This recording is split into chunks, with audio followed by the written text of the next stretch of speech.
Hello and welcome to Legion of Creators, episode 55. And it is March 25th, 2026 on a Wednesday, the new day that we are doing episodes on.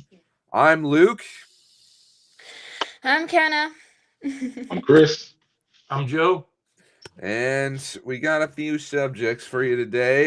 Just a lot of TV shows more than anything. So, Invincible season 4 just finally came out. A couple of us have watched that. Daredevil season 2 just dropped its first episode last night. The new Spider-Man trailer came out.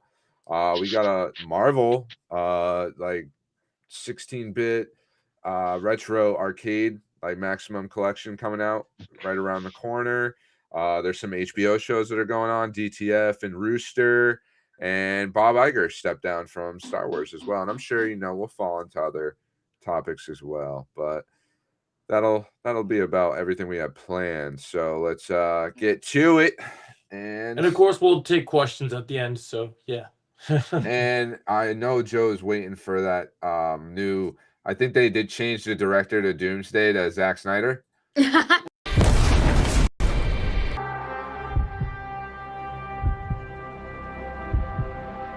Hey, buddy.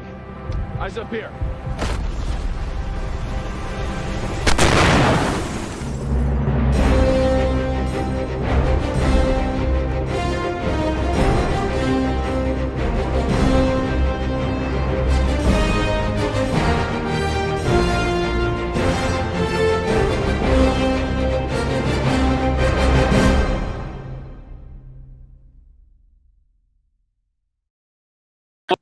You did me dirty in that opening. How dare you? What do you mean? It's the latest news. We all know That's the thing that haunts my nightmares. What do you mean? There's a slow-mo shot there and a slow-mo shot there. Everything's like a bluish gray. Right. No, Ken and I were talking about it. Maybe it's what Marvel needs, dude. He comes in, he makes it dark. They let him do his thing for a little bit. Who knows? You have a scene where Captain America, he grabs Doom and he like snaps his neck. Like, that's probably how it's gonna end. Then you're not gonna have Secret Wars. So it's like, what are you gonna do? Revive him from the dead. It's a fake out. Yeah, for real. Yeah, I guess it is a fake out. So, I'd rather see Zack Snyder. If Zack Snyder was gonna do Marvel, I know this is crazy because I'm super protective of the character. I would love Zack Snyder to do nothing that's already been established, but something new. I would love him to do something like Daredevil, but like more like the dark storyline, like Frank Miller era of like. Zack Snyder could do a Defenders movie. Yeah, that'd be kind of cool. Yeah. If you let him play in that dark sandbox and let him be kind of still the way that he is, it'd be cool.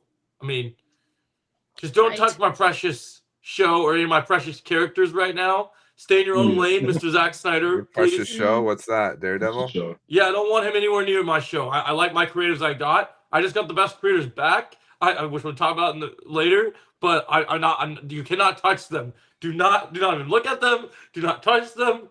We don't have those shit Law and Order BS people from season 1 anymore. We are back to the way it's meant to be. I guess we'll jump right into Daredevil then. You want to do it? Yeah, we normally start with Marvel anyway. So right.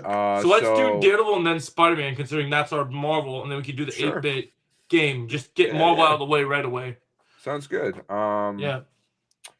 Yeah, so the show's good. We only got the first episode so far. I think everybody liked it pretty decently, right? Yeah.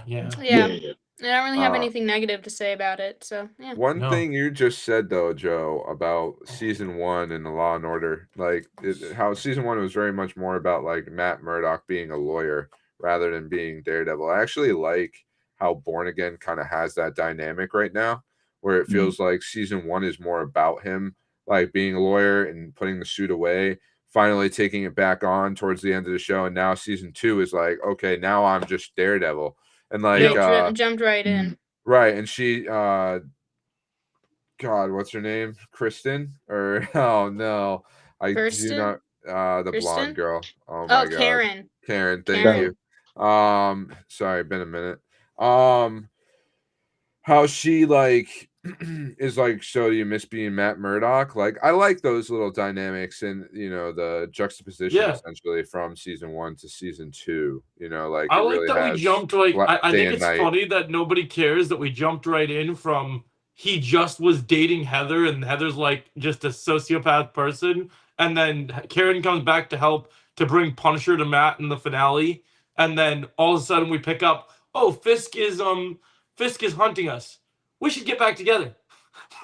Like I just thought it was kind of funny. There's just Right. like the I need a good Mhm. rewatch of this whole show. I started over from the very yeah. beginning of Daredevil, like season 1 Netflix, Well, yeah, the because thing that's important is like even though this is the second season of Born Again, it really helps to have that knowledge of what happened in the Netflix show because right, they chose to not do away with that like they originally planned. So it's nice that we get to I view season 1 as kind of season 3.5, and I view season 2 so far as like proper season 4 because I felt like last season we're kind of dealing with elements of things that are from the Netflix show, but we're not quite there. And it kind of feels like in some ways it's a new show, for better right, or worse. And then season 2, I'm like, okay, this is why when the show was canceled, this is what I wanted us to get to. And so I feel like that's really nice because it's like, okay, now it feels like when we left off, even with that tease at the end of the episode with Bullseye's back to doing what Bullseye does. Yeah, Brandon, that was asking. Oh yeah, you were asking how the premiere was, Brandon. Yeah, we all loved it. We were just talking about it, just our thoughts on it, and remember next week, guys, we have a doubleheader episode. So next week we'll have our normal shows to talk about, but then we'll have 2 episodes of Daredevil to talk about next week. extra Daredevil. Which that's my only complaint for this. Not a complaint with the episode, but just in general for my hype and love for Daredevil is that I wanted more. I didn't like that I only had 1 episode. I wanted the first week to be the 2 doubleheaders, but that's less an issue with the episode, more an issue with my hype and love for the character of Daredevil, just wanting more. It's the casual thing. I will say I got a little bit of like I haven't been sitting here being like I want this season so bad. Like Joe, you've been so hyped for this show to come back, and Yeah. I've kind of Yeah. just been like, yeah, it's coming back. And then after watching the episode last night, I kind of really started to be like, shit, man, I love Daredevil. Like, and I needed to get back into it. Like I started looking up the current run of Daredevil in the comics. I'm like, maybe I'll read this. Like started the show over from the beginning.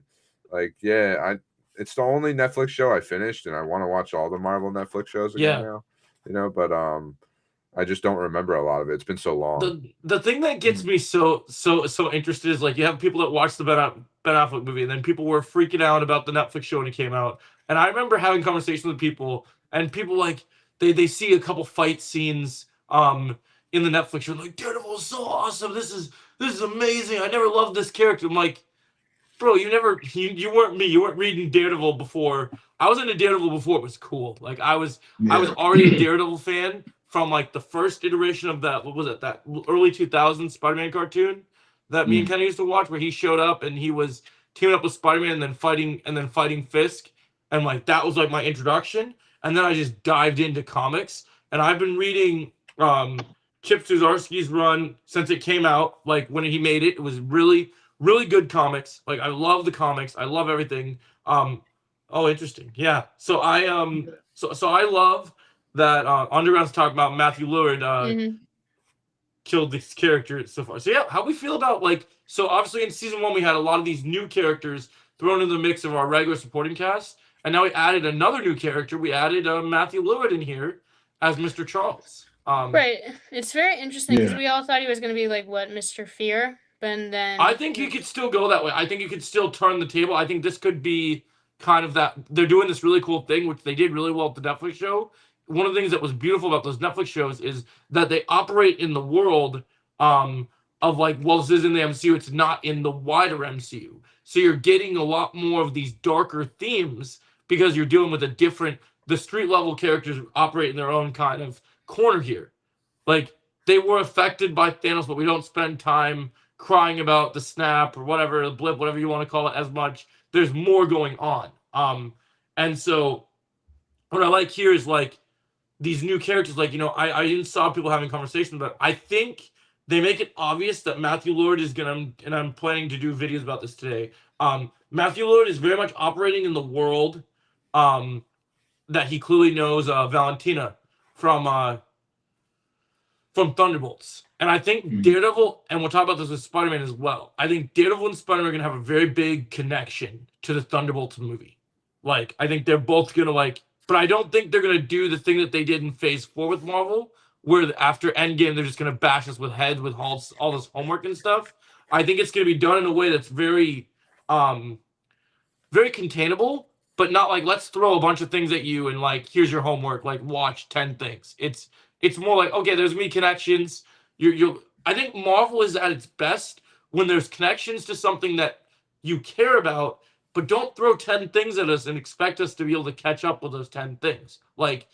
It's at its best when you're focusing on something. Like with Thanos, people love the Infinity Saga because you're following one story, right? You can follow more than one story as long as it's contained within this world. So we have all the stuff happening in the wider stuff. We still don't know what's going to happen in Doomsday, but now we're following, we get these little movies like Fantastic Four, Thunderbolts, all kind of doing their own thing here, still following the Marvel formula. And then Daredevil is operating in its own kind of world. And we'll see that with the Defenders and everything. And so I think Matthew Lillard is he comes into this CIA world, he clearly doesn't like Fisk, which is fine. Nobody should like Fisk right now.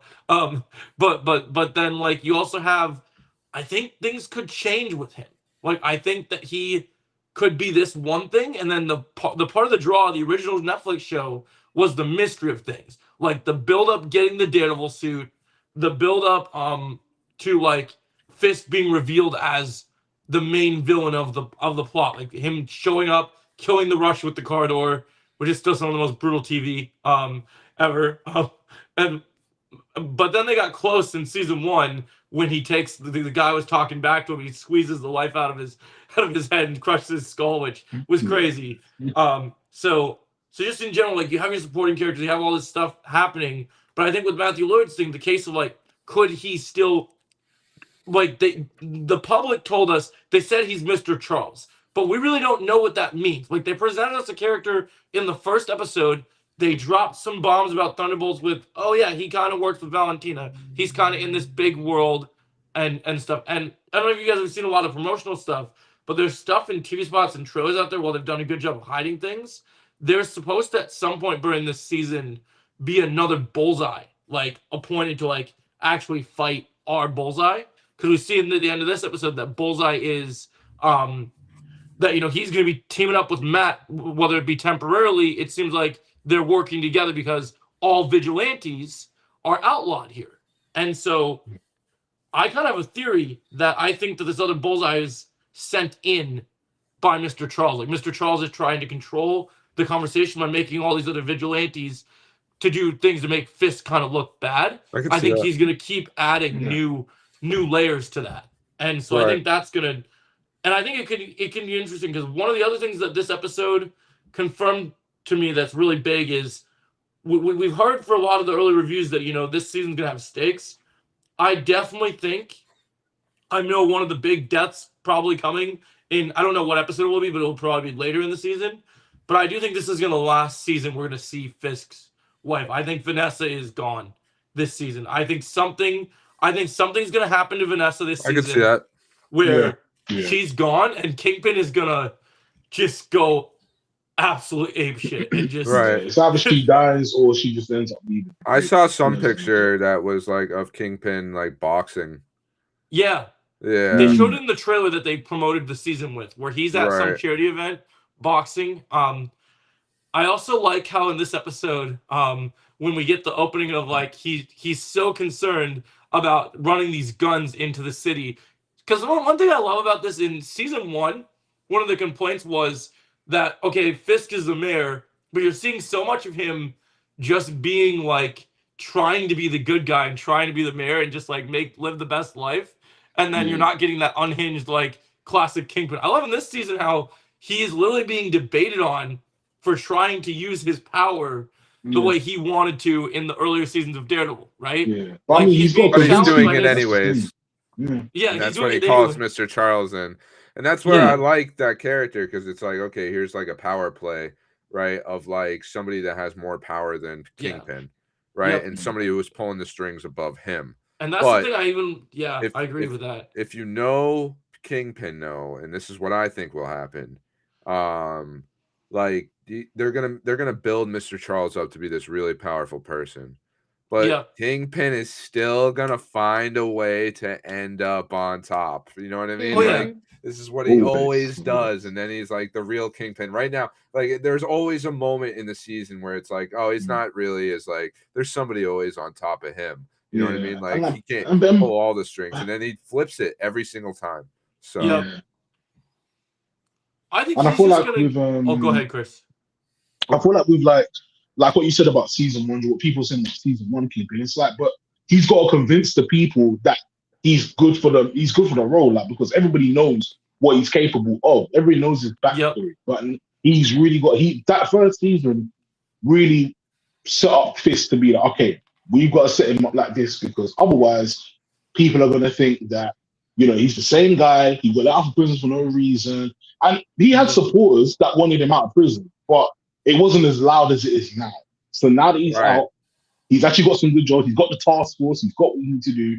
Now he's got things in play where people are like, oh yeah, like they were interviewing people like in the episode, like, oh yeah, like I'm happy that Kingpin's doing this and that. I don't care how it's being done, but it's just got to get done basically. And it's just like, well, this is what the rest of them are trying. This is what other people are trying to say. Like, this isn't the New York that we know because this guy is trying to change it for his own benefit. So if Mr. Charles is going to be that power play to where it works, then yeah, I think we got to see him switch up somehow. But again, it's always Kingpin. Again, he was just going to come he's out always Kingpin. And I also noticed in this episode that when we found out about the whole barge and the running guns, when Daredevil had stopped his plans, he was already ready to stop at nothing to have his task force find Karen and Matt and deal with it. But what's crazy is that even on that you have the moment where he realizes who took down his operation,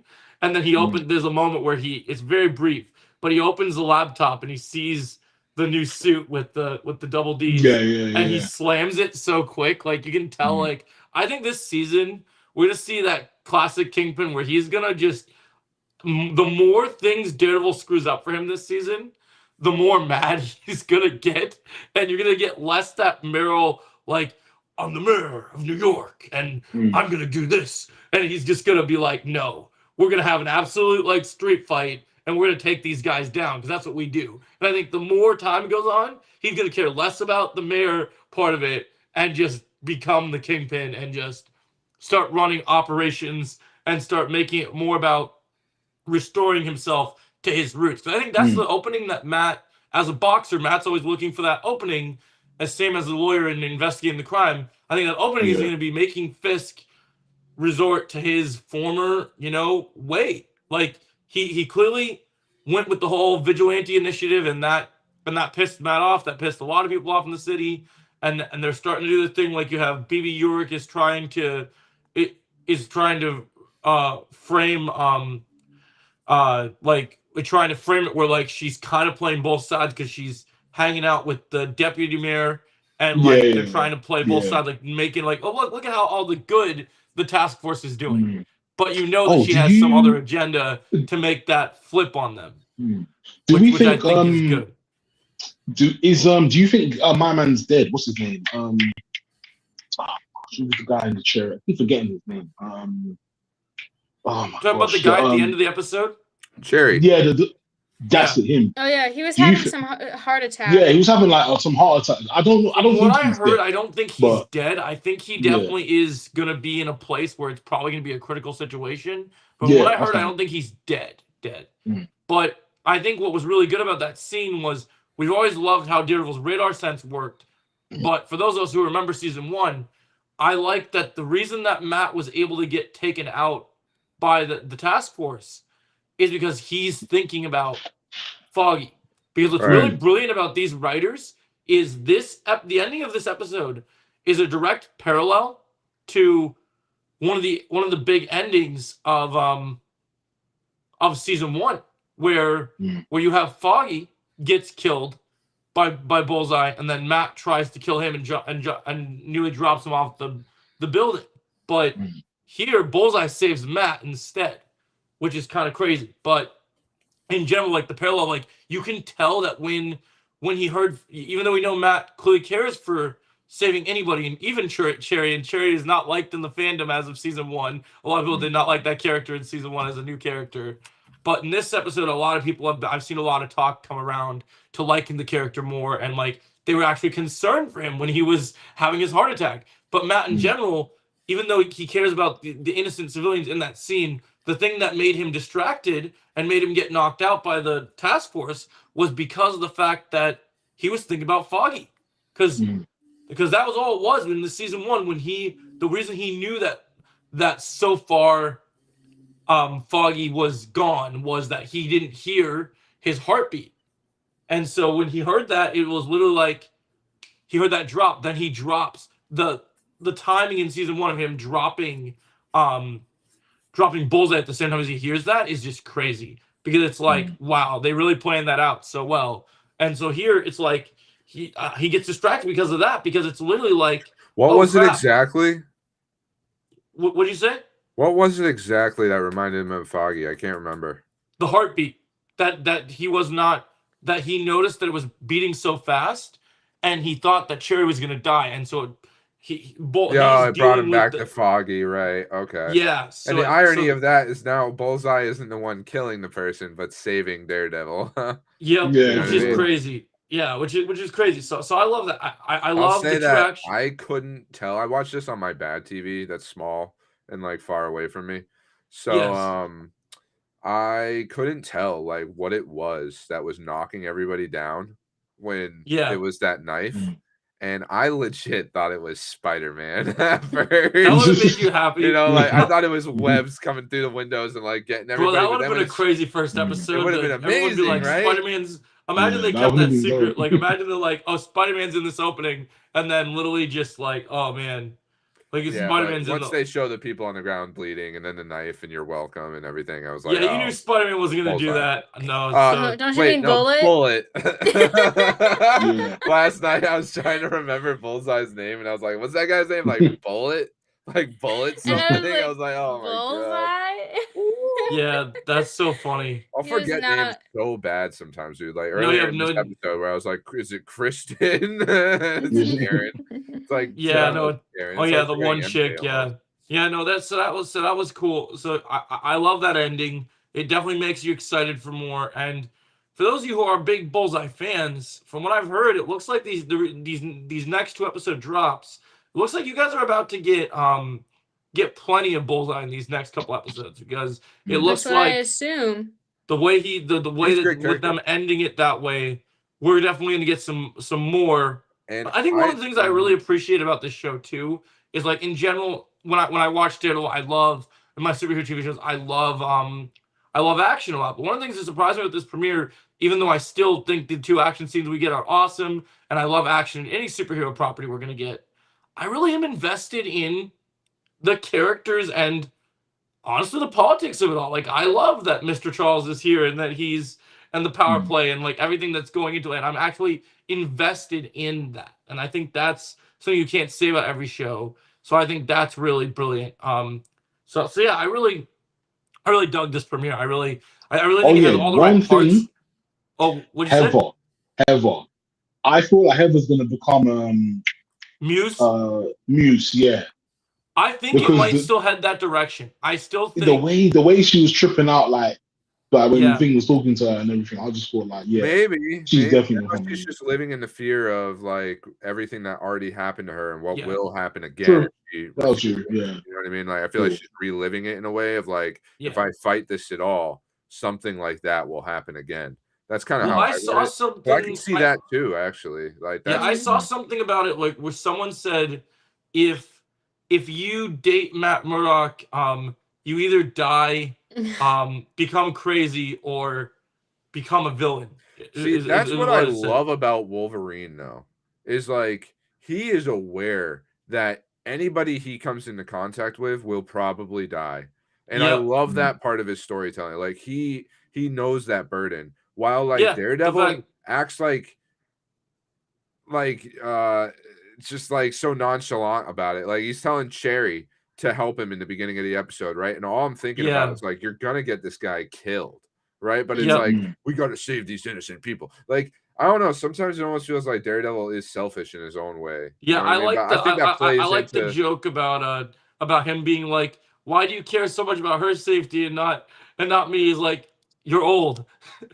Like right. just But yeah. one thing I feel like is missing because like I feel like this first episode kind of has more of everything compared to previous first episodes of Daredevil. Like Yeah. every time a new Daredevil season has come out, like even just rewatching the first episode of the first season last night, right, of the Netflix show. Like you get bits, you get like it's building. Let's see where it goes. Like Fisk still isn't even in that first episode, right? It's like Yeah. the guy being like my employer, right? Like you get a little bit of Daredevil's background, you get a little bit of this, but like it's all kind of building up. I feel like this is the first time with a season that like we got so much of what Daredevil is right there in that first episode. You know, like I feel like there's still just a little bit missing.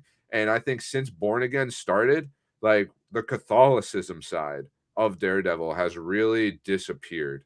You know what I mean? Like Yeah. yeah, like, and I feel that's a very big part of who his character is, And I think right? that we'll get back to that. I think right now the problem is that with the storytelling, like I know it was very absent in season 1 because it was more about Matt Murdock just trying to do things. But I did notice, if you remember, because we haven't seen all the scenes, the trailer that they put out when they promoted this season was not just for one episode. And in the trailer, for some reason or another, you see him back in the church that he hasn't been in since the Netflix show when Jessica goes to grab him up. That's so cool.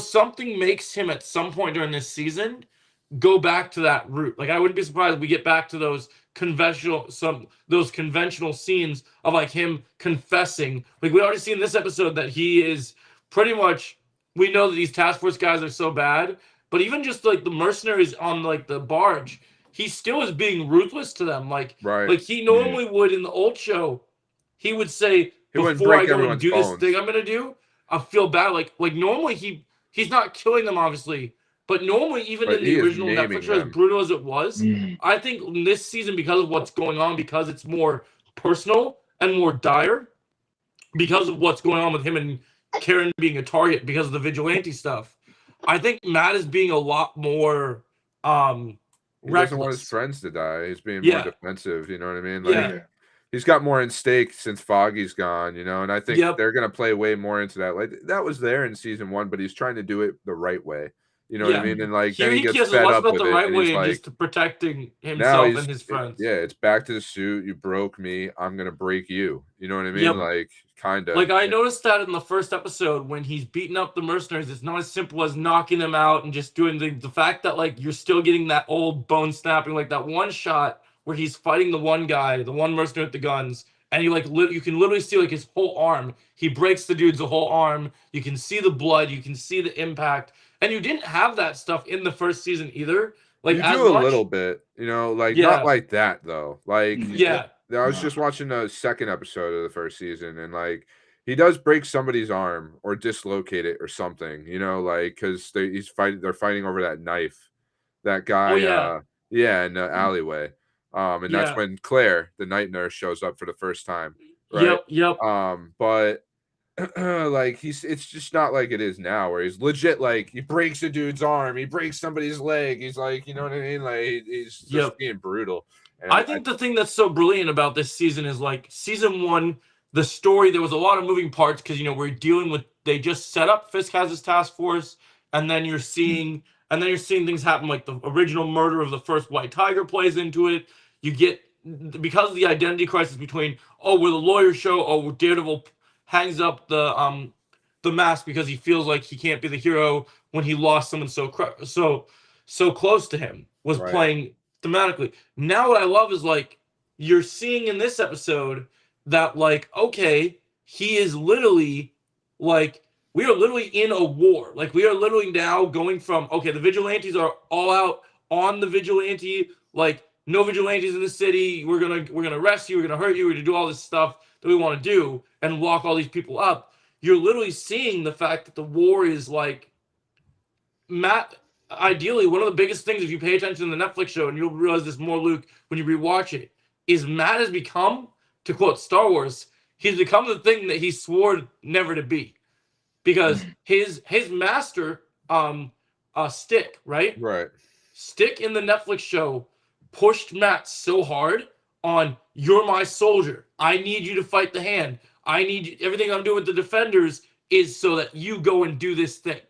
And now, once again, because he hates Fisk so much and he cares so much about the soul of New York City, in like they keep referencing that David and Goliath like way, you're still seeing you're now seeing Matt like once again, like even at the end of season 1, and even though we haven't seen the full team form yet, they literally asked the question, okay, well, Fisk has an army, we need an army. And like so far it's just Karen and Matt, and then they're working with the sales. But I think as the episodes go further, we're gonna get more and more people joining up and helping the cause.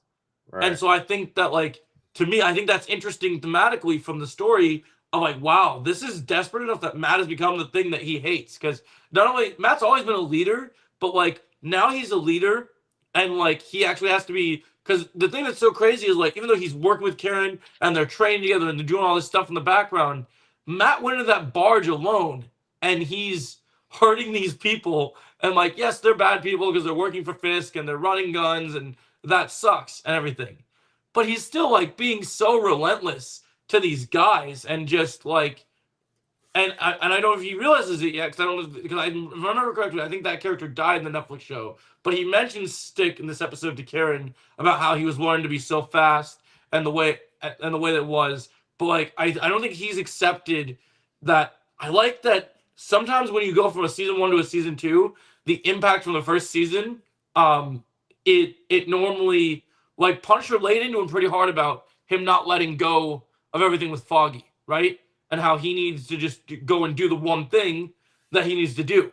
And it goes back to the thematic stuff of the Netflix show in season 2 with Punisher laying into him and be like, hey, dude, you're one bad day away from being me. Like, you have a bad enough day. And I think a lot of people thought that that Spoggy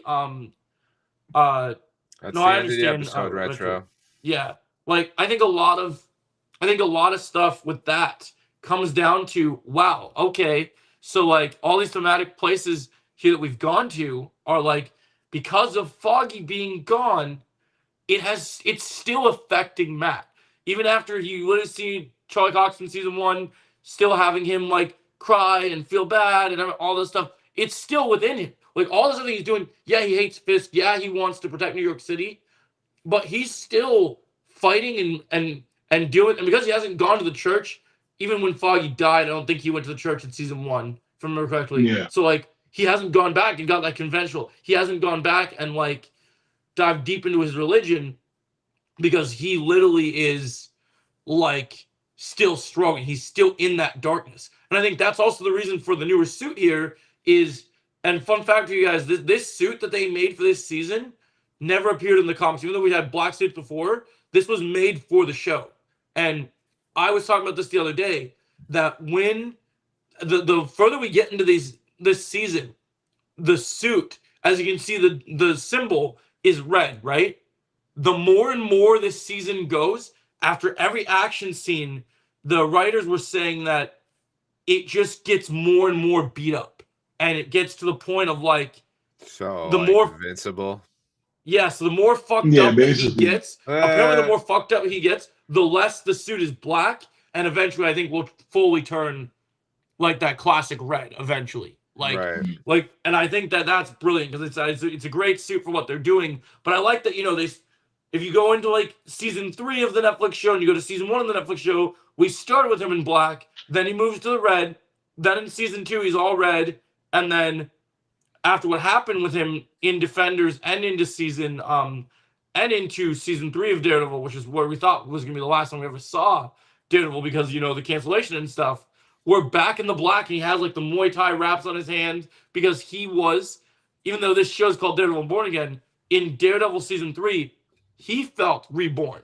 He was upset about what happened with Elektra, and he was taking the fight to Fisk. And now we're back in black because I feel like he wears black when he is ready to just straight up take the morals to the side and go to war, because he seems to use that black one as like almost his way to be more dark, more edgy, and more to his roots. While red is probably more of like, you know, his father in him, and like, you know, yes, that's exactly why the red was, because of his boxing stuff. So I think that is like really his conviction style, really cool. basically. Yeah, right. It makes him feel confident. It makes him where he feels like he's doing the most good. And I think this season, that's the hard thing, is he still is a hero. He still wants to save lives. And then the season ends with him getting the white suit because he goes back to his Catholicism. Watch. Hey man, they had all those suits in season 1. He had like the Tony Stark wall of all the suits, so he could put on the white suit. That's why I'm rewatching. Yeah, but, Black Ops. Yeah, that's a good point. I don't know if Brandon's still there, but he was talking about Keanu Reeves, Constantine, and I looked it up as well. And I guess he's coming back for another Constantine movie. So they're doing. Sorry about that, Brandon. We were so deep into this topic, like, so yeah. It's also hard when you're asking about different subjects when we're like fully into one. You kind of have to wait until it's over. Yeah, in terms of the show, we're going to. And the structure of the show, the way it works best is we're going to talk about the other topics that aren't related to the topic the later we get into the show, when we're done with our topics. Because the whole goal of this show is, as a collaborative, we are talking and discussing about our favorite shows and movies and whatever the popping topic is. So we would really appreciate if you guys kind of help us stay on that track of like, especially when we get these, like right now, this episode is specifically going to deal with a lot of TV shows. There'll be news and stuff mixed in there. We're about to talk about the Spider-Man trailer. So, Spider-Man trailer. What you think about Rogue? Spider-Man. I guess just closing on this now. Sorry, before we jump into just the closing. Like, I think, great premiere. Can't wait till we get to the next episode. But yeah, let's go into Spider-Man now. Next episode. Next episodes, I guess I should say. Yeah, I'll bring that back, Retro. I just haven't done it quite yet. We're getting there. There's a revamp coming. Episode 60. 60, right. Yep. Spider-Man. So Spider-Man Brand New Day trailer finally exists. Finally happened. I know, it's more real than GTA 6, guys. It actually you gotta stop. I've said GTA this before. 6 has plenty of trailers I will not believe GTA 6 Spider-Man Brand New exists Day. until it is in my hand. It needs to be in my hand for me to believe it's real. You can make all the trailers you want. You can promote it all you want. Until it is in my hands, I will not believe it is real. All right. The Spider-Man, yeah, I think there's a lot going on, but also it looks good. It was a very kind of hype trailer. Never heard of it. Yeah, me neither. Never heard of Spider-Man. Never heard of it. New phone, who dis? No, but I'm very interested to see. That's what Mary Jane's saying.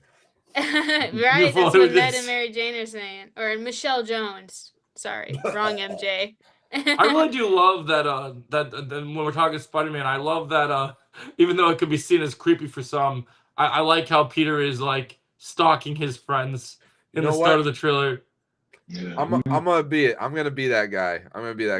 Oh my God. Fuck God. Tom Holland Spider-Man. I don't care about new Spider-Man with Tom Holland. I just don't. Like, I think it will be good. You're still gonna watch it. Yeah, I'm still gonna watch it. It'll still be fine, but like, I get it in my head. I get more excited in my head to be like, oh man, Spider-Man's gonna be in it. They're gonna put all these characters in it. Maybe it'll actually work. Maybe they'll make that Marvel New York sauce like finally feel like alive, where it's just like different characters coming in and intersecting with Spider-Man because he's the main character of like New York and Marvel, right? Like, if I really want to see Daredevil and Spider-Man do something together. I really want to see Kingpin referenced in Spider-Man. And most of all, I want Spider-Man to feel like Spider-Man, and Tom Holland Spider-Man just doesn't fucking do that. And that's my biggest problem, is like there's no He's quipping. not quippy enough still. There's no quipping.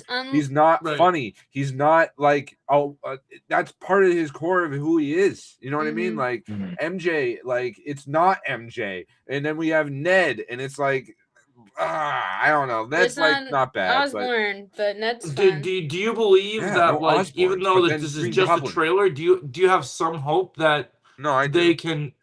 can make Tom Holland Spider-Man like would this be your new movie and everything? You don't think they could make it work? You don't think I they think they can? could. I think this is the first stepping stone because at least it's really small and not enough, but like, that scene in the trailer where Punisher is about to swear and then he cuts him off with the Yep. web and tells him to go home. That could be almost to the more quippy side. Like I'm I just also like noticed when he kicks before he kicks Punisher out the window, there's this thing of the tank. There's the thing where he gets mad when he's trying to rage bait Punisher, and he says, "What the hell, Frank? You hit me with a van." And I'm like, that Mhm. kind of still feels like that classic Spider-Man where we're getting there. So I'm hoping we get more of that. I personally in Yeah. this movie, I know people like Eh. I know there's all these villains in this movie and there's overarching things happening in this. My biggest focus for this movie is because I've wanted it for so long.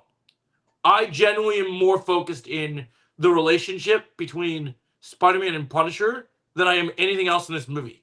Because of the fact that I wanted to see in the comics, you had Spider-Man and Punisher doing their thing together. You've had like something they talked about years ago with Toby doing Thomas Jane and Toby in a movie, and Right. it never happened. And And that's Yeah. cool. But like just the truck scene, man, like, oh, like I was almost a bug on a windshield or something. Like, yes. give me Right. something that's Yeah, like, See, Right. I yeah, don't think you they're know, showing us because I yeah. don't think they want to ruin it. I no, think it's Tom not Holland there. and That's why. see, I think that Tom Nah. Holland and John Bernthal being friends in real life, I think they have this kind of chemistry that they're going right from doing Odyssey to doing Spider-Man. And I just Mm. don't think that they want to show all the cards because if they do, they ruin what you know how like you're watching a comedy, you don't want all the jokes in the trailer before you watch the movie. I feel Yeah, like but you there gotta should be Yeah. save some some, stuff. and it wouldn't be a big deal to show some because then you would Right. just get people more excited to see that it's more accurate to Spider-Man, right? Well, Like, unlike Daredevil, I I don't also think don't those think this is clips the are gonna last. make anyone die laughing, is my whole thing. Right. Well, Instead, you get unlike jokes like the end of the trailer where it's like, true. like he's spitting up in his cup for a second because Yeah. like she's like, oh, like you're a very friendly neighborhood Mm. guy or something. You know Yeah. what I mean? Like No, those I are the hear you. jokes I you mean, get instead. I hear that side of it. I just personally um I personally don't believe like I just feel when it comes to that side of like with this trailer, one when it comes to marketing with Daredevil, we're so close to the show and it's like okay, we're only getting one trailer and we got a couple TV spots, whatever, right? But I think with Spider-Man, I do not think this is the last marketing we will get for this movie. July Really? is they had I to give think we us. get one more trailer. I think one more trailer happens. Exactly. Mm. It's not gonna be a bunch of marketing, but we still have to remember we still have CinemaCon coming out next month, which I heard is gonna be more focused on Doomsday. Yeah. Recently, which will be interesting. But just in general, I think with Spider-Man, they need to put this trailer out for so long ago. They had one version of this trailer. They changed it to this newer version. They wanted the hand in there. I will say honestly, as awesome as I'm loving to see Spider-Man and ninjas, I really need a good, valid reason for why Spider-Man is thrown down with the hand because I really just don't. To me, as much as it's a Well, hype moment. I that have new Yeah. some Daredevil issues. could do that. That's what I I have would some love. narrative issues with it because Yeah. Daredevil can do it. It makes It sense. could set it Iron up Fist in can do it. It Daredevil makes for sense. Yeah. Spider-Man. The You know what I hand mean? cannot just show up in New York and just start fighting with Spider-Man. They've never really vibed with Spider-Man like that way. Well, I'm almost like, what if it's just like so whatever happens in Daredevil leaves it so that Daredevil is incapacitated, right? And he can't Yes. continue to fight the hand. And now you get Spider-Man. You know what I mean? Like that Yeah. would be kind of because like I feel like I've Daredevil said is my building theory and I up stand to by the this. I hand. think what it comes down to is because everything that's boiled on in New York. I think that we've heard from the writers of Daredevil since Daredevil and Spider-Man kind of are meant to bleed into each other. I think that Daredevil will end in a way where Daredevil's not going to be valued as a hero the way that he has been in the previous Netflix shows, and he's actually because we see how far he's going in this premiere, right? I think Daredevil ends up in prison at the end of this season, and I think Mm. like for the crimes of being a vigilante, and even though Fisk won't get what he wants, But Daredevil, because you talk about the Catholicism of like the whole Catholic part of Matt Murdock, right? I think that will be his penance. I think he'll know that he'll have to do something to Fisk to really hurt him and to really make things work. And I think he will kind of get sucked in that situation where he's Right. going to have to. So that's Mm. kind of what I was saying, right? Being Yeah. incapacitated, right, by the end of the season. But I think, like, I mean, I feel like one thing we all feel is coming in Daredevil is the return of Foggy. And that's Oh probably yeah, through the 100%. I hand, believe I have a right? theory on this. I believe that Foggy is indeed going to come back.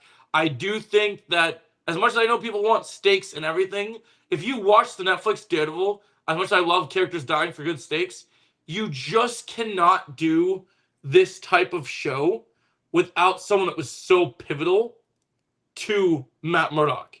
And I think like Foggy is a character, like I get why they did it in season 1, but this is a character that like Hold on, my essentially headset's Daredevil dying. and I'll be right back. Daredevil and Foggy are essentially the Winter Soldier and Captain America duo in a way. Like they have their fights, they have their squabbles, they have their issues, and to just kill him like that. And I know people are like, oh, we need stakes in Marvel. He's not dead, and I know that the actors keep saying he's not. They keep playing it. He could be technically dead, but if you're gonna do it, we already know the hand's coming into season 3. If you're gonna do it, if he's gonna really be back, I think the smart plan is, unfortunately, and not everyone's gonna like the storyline, but they did something Yeah. similar in the comics. I can see this. I think you're gonna see Foggy attached to the hand in season 3. I think they're gonna do that Winter Soldier Bucky thing where you're gonna get to the point of like, oh, like, Foggy, like the mask doesn't come off, they're gonna fight. It's like Foggy, there's gonna be the who the hell is Foggy, and then Yeah, just I can like, see that. Yeah, I yeah, can see. like I feel like I can definitely see. he's too big of a I think character to just be like, oh well, Foggy's dead. We brought him back for 5 minutes and he's dead. Because people bitched about Karen, yeah, and then Karen at the end of season 1 came back, and people loved her praise coming back. And then what's even crazier is people that have watched all of this season of Daredevil have said Karen is one of the stand-ups. Like, and I've seen from the filming of the show that Karen is gonna do some. You saw her training with Matt in the first episode. Karen's gonna be a powerhouse this season. Like, she's gonna be doing some crazy Probably. shit. She's not just gonna be one of those Yeah. typical chicks that sits there and like, oh, I'm gonna worry about Matt and cry by the window and do like. She's gonna start fucking these task force people up. Like the fact that she was training Matt. We've seen her kill Wesley in season 1 with a gun. We know she knows how to use a gun. She's going to off these task force members. She's not Matt. She doesn't have that restraint. She's going to be up here. You're going to fuck with my city. Everything that you've done, hurting all these people, she's going to go crazy. And so, like, I think, like, in terms of, like, that idea with, like, the likes of Foggy, yeah, I think the hand is a big part of that. I mean, I think the hand is definitely... I also think one of the reasons, and I still think, I know Charlie Cox says what he says, but ever since No Way Home, I love you, Charlie, but you're sounding a little bit too Andrew Garfield for me, man. Yeah. I don't buy that Daredevil isn't in this thing. Yeah. I know people keep saying I he's mean, not. They don't all buy it. have to lie all the time, man. That's the whole Yeah, they thing. have to. And NDAs and I stuff get like they that. have to. So I get they have to lie, but he's really trying to make it seem like he's not it. Well, and I'm like, 'cause bro, that's what they have to do. You know what Yep, I mean? They want yep, you I to be agree. surprised. I do But, think yeah, I do think for the like you was talking about the storyline of like Daredevil potentially getting arrested and put in prison. Well, then that leaves the hand open to kind of like deal and do whatever they need to That's what do. I'm and I saying. think Obviously, if you guys read we got your, if you read Tombstone your, as well, If you read so, you read your Frank you Miller know. Daredevil comics, the hand right now, when you talk about like power vacuums, Fist was Mayor, then coming back into Kingpin. We have Tombstone and Spider-Man, even though he's not shown in the trailer. There's that whole power vacuum of him trying to kind of doing the Penguin thing from the Batman of like trying to take the head of the table and do all that stuff. Yeah. But with the hand, all the hand leaders in the Netflix series, as well as Defenders, have been dispatched. They are leaderless. Imagine the Foot Clan without Shredder, right? They had Well, Karate. how cool No, would it be that's a good point. that you get like in Spider-Man, because it's the hand? Like, what if they Mm. have Foggy? and like you get that little bit of like that split shot or something Oh, of Foggy, and it's like yeah, now you yeah. know where Daredevil is going. Like we I'm all just kind of really thought it hoping that the anyways. show, when it comes to the storyline between Spider-Man and Daredevil, the thing I've wanted more than anything for the show to adapt, and I really hope that this is why they've been hinting at the Frank Miller stuff for season 3. I really want Daredevil just gets to the point of leading the hand, like because in the comics he does that where he goes and leads the hand, and it's freaking sick. Like he like gets like Charlie Cox has a big beard right now when they're filming the season, and he has a huge beard, a huge costume, and him and Elektra, because we know Elektra's coming back. They rule the hand. Like Elektra has like a Daredevil costume, and she's like Daredevil number 2 or whatever, and he's Daredevil, and they're like running around as like they take the hand and make their own ninja clan. Like the hand isn't the way it's been done in the past. They're not just a triad trying to kill people and get control. Matt makes the hand more like a police force of New York, where they're like running around New York and policing the city. So like you could do that really interesting because if Matt's going to be in prison even during Spider-Man and even during like parts of season 3 until he breaks out, you could have them running around the city, policing the city, and then eventually building into Matt coming out and actually going and doing his thing. But then the Foggy thing, yeah, if the hand has Foggy, that will be really interesting because I just don't think the leader of the hand too could be Foggy, and then like that now would be cool Daredevil too. is up against his own like, oh, how do I fight Foggy? You know, well, I was talking to Ken and Chris about that when you were gone, about how I think like the best thing would be to do that Winter Soldier Bucky thing or Winter Soldier Steve thing. I guess we kind of have done that before, right? Yeah, basically. Yeah. But I think in this case, you retread this, it'd be different because you can't use the excuse like it would be like, okay, Foggy's alive, but he's the bad guy, and like. We can really. I love Vincent D'Onofrio a lot, but we can he's only not brainwashed so much as like you could kind of make it tragic where it's like there is no bringing Foggy back. Like he was already dead, and the hand brought him back to life in a Ra's al Ghul. Like it's like that way where it's not even. It's not. Foggy is here, but it's not Foggy, and like that's kind of the thing. Anymore. You'll never get Foggy back. Like I would, especially with the deep themes of Daredevil. I think that would fit very well.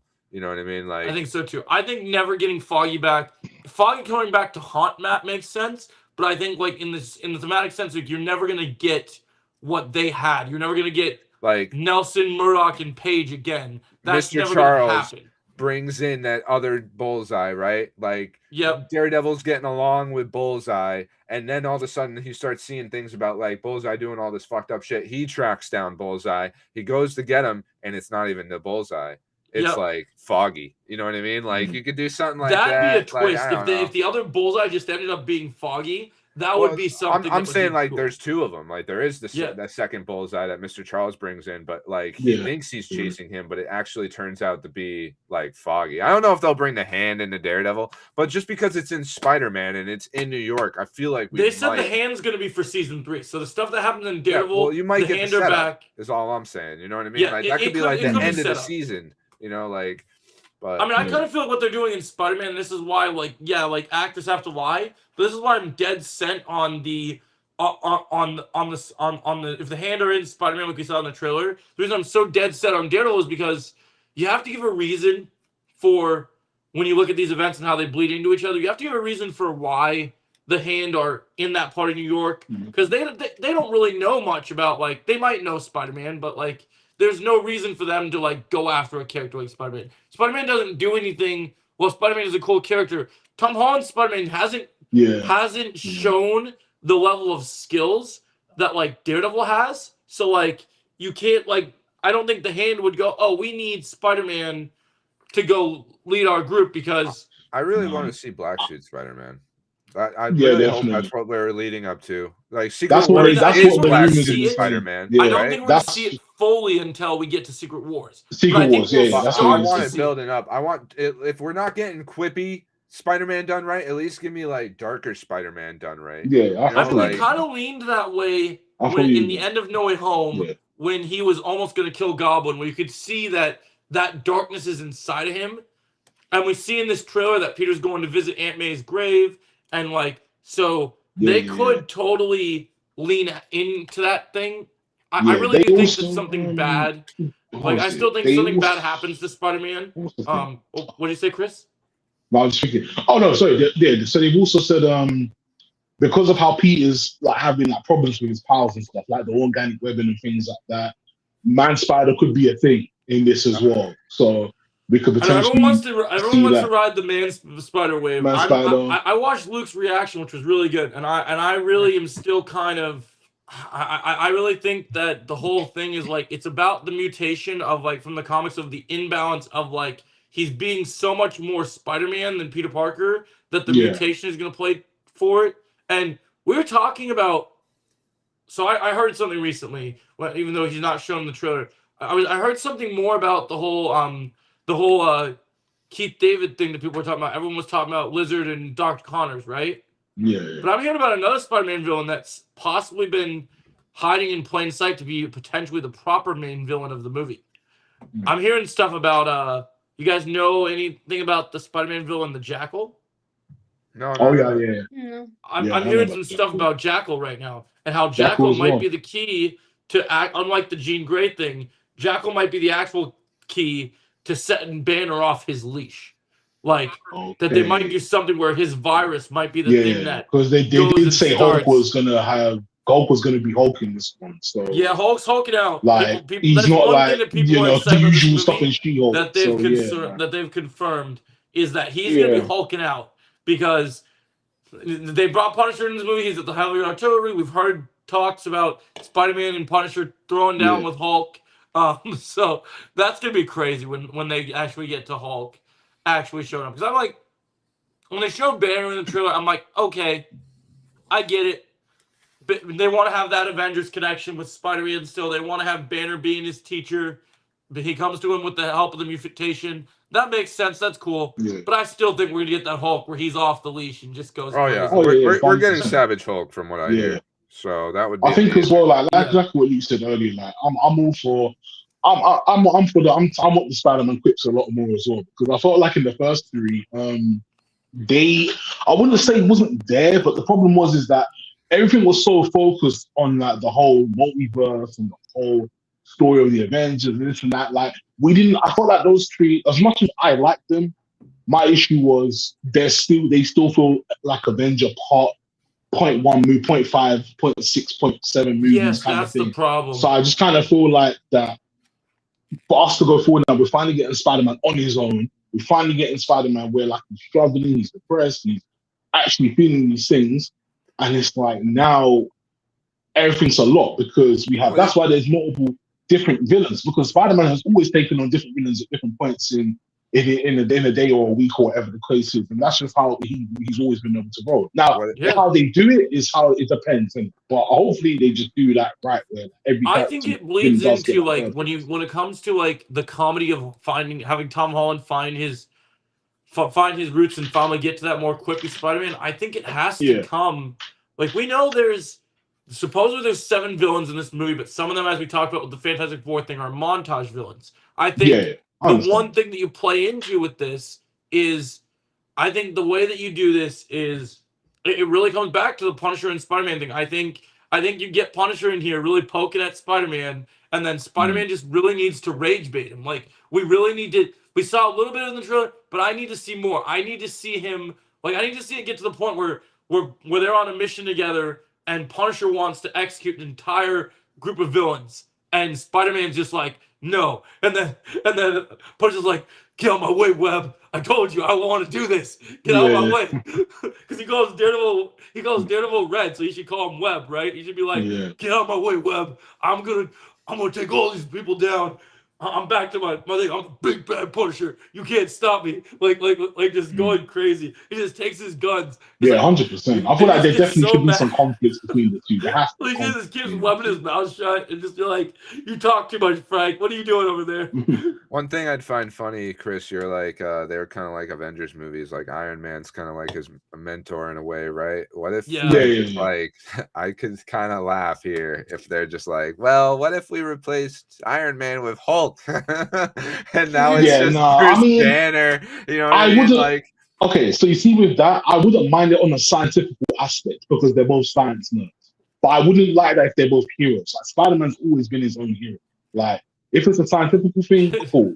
But It if it's goes a back to hero the whole thing, science bro thing that Iron Man and yeah, Banner had. I think I could see that. I I know, could but see it him. makes sense. Yeah, I he feel could like for them two, it explain makes it to sense. Bruce. Bruce might be the only one who will like get Yeah, it. You know what I yeah. mean? You know what I'm saying? Yeah. I mean, he came to him clearly for the trailer makes it seem like he definitely is concerned with the mutation, and he brings it to him, and it'd be really interesting because I really personally don't think Dr. Connors is in this movie. I know a lot of people think he is. Like there's the whole Keith David thing. I would really like it if say they did have the symbiote in this movie at some point, and you Yeah. did have Banner was the one that advised Peter against like actually using it. And then Yeah. you have it where he's like, because who would know about something actually taking over someone more than Banner? Thinking about the changing over from like becoming the Hulk. When he became the Hulk in the beginning, before Smart Hulk, he didn't have any control of what he was doing. He literally just goes run around and becomes this big green rage monster. Like Tony said to him, I'm an enormous Yeah. fan of how you lose complete control and be a big rage monster. Like that's the thing is that transition of like him going like this thing will change you. This will if you put this on, this is gonna you won't be Spider-Man anymore. It's gonna change you. It's Yeah. gonna make you different. And Man Spider could be cool too. You know what I yeah, mean? But I I really like the want Man Spider thing. I want Black Suit Spider-Man done right. Yeah, I think And I'm Venom leaning coming more to in. Black Suit Spider. Yeah. Right, and like all that. They have a That's- good setup for it because I think the best way is to go that, even though I know you're not a big fan of the game, I think you go the Insomniac route and you have something well, the really first bad game's happen. amazing. You have something really bad happen to Peter, and he has to have the symbiote because I really do think at the end of the day, if they're really going to do anything different and unique with these, with this Doomsday and Secret Wars thing, if Peter is in Doomsday at any part, like they actually filmed anything for it, despite despite Tom being so busy with Brand New Day when it was happening. If they do anything, because I know they're doing more reshoots right now, I heard. I really do hope. Oh, what'd you say? Oh, okay. Luke's know. I really do hope, and this is for Chris and Ken, I guess, since Luke went to go do something. I really hope that the table gets flipped, and because we've seen Spider-Man on the Avengers, we've seen him be a hero. I really do want us to get to the point at the end of Doomsday where, like, because I heard now they're doing reshoots. Because there's a bit of Marvel news. There's reshoots going on, hinting at the CinemaCon thing that for Doomsday and Secret Wars, there's gonna be different variations of heroes and switch ups of like who the teams are, because who's alive, who's not alive, who's indisposed, who's been brain warped from Battle World to the original. I really do wonder if like I like the idea of like with these reshoots and changes that gives the time to get Tom Holland in there. I would love it if you got the point where the heroes are fighting Doom and Doom is winning but losing in the sense that his numbers are running out, right? Like the people he's using are no longer working. The heroes are becoming, you have the Fantastic Four, you have the X-Men, they're becoming kind of problematic for Doom. Yeah. Right? And at the last minute, you don't even expect it. And you just get this scene with some ominous dark music. And Doom's like, oh, you think you've won? And then you have Hydra Cap to set up Secret Wars. And because we're going to get multiple versions of Steve Rogers in this movie, but I think Hydra Cap's standing there. And then next to Hydra Cap, maybe something happens where maybe Sam Wilson is getting ready to punch out Doom, right? Really trying to hurt him. And Cyclops is there. And then all of a sudden you just see some black webs just like goo them up and like mess them up. And then all of a sudden the face mask comes up and they're like, Peter? And then he's like, no, there's only Spider-Man. And then you just see like him right there next to Doom. Because I think that you just evil Spider-Man. I know people aren't a big fan of evil Superman. I want to see symbiote Spider-Man actually, instead of being used for like with the Raimi movies where it's comical, he just becomes a douche, right? I want to see Black Suit Spider-Man make Peter evil.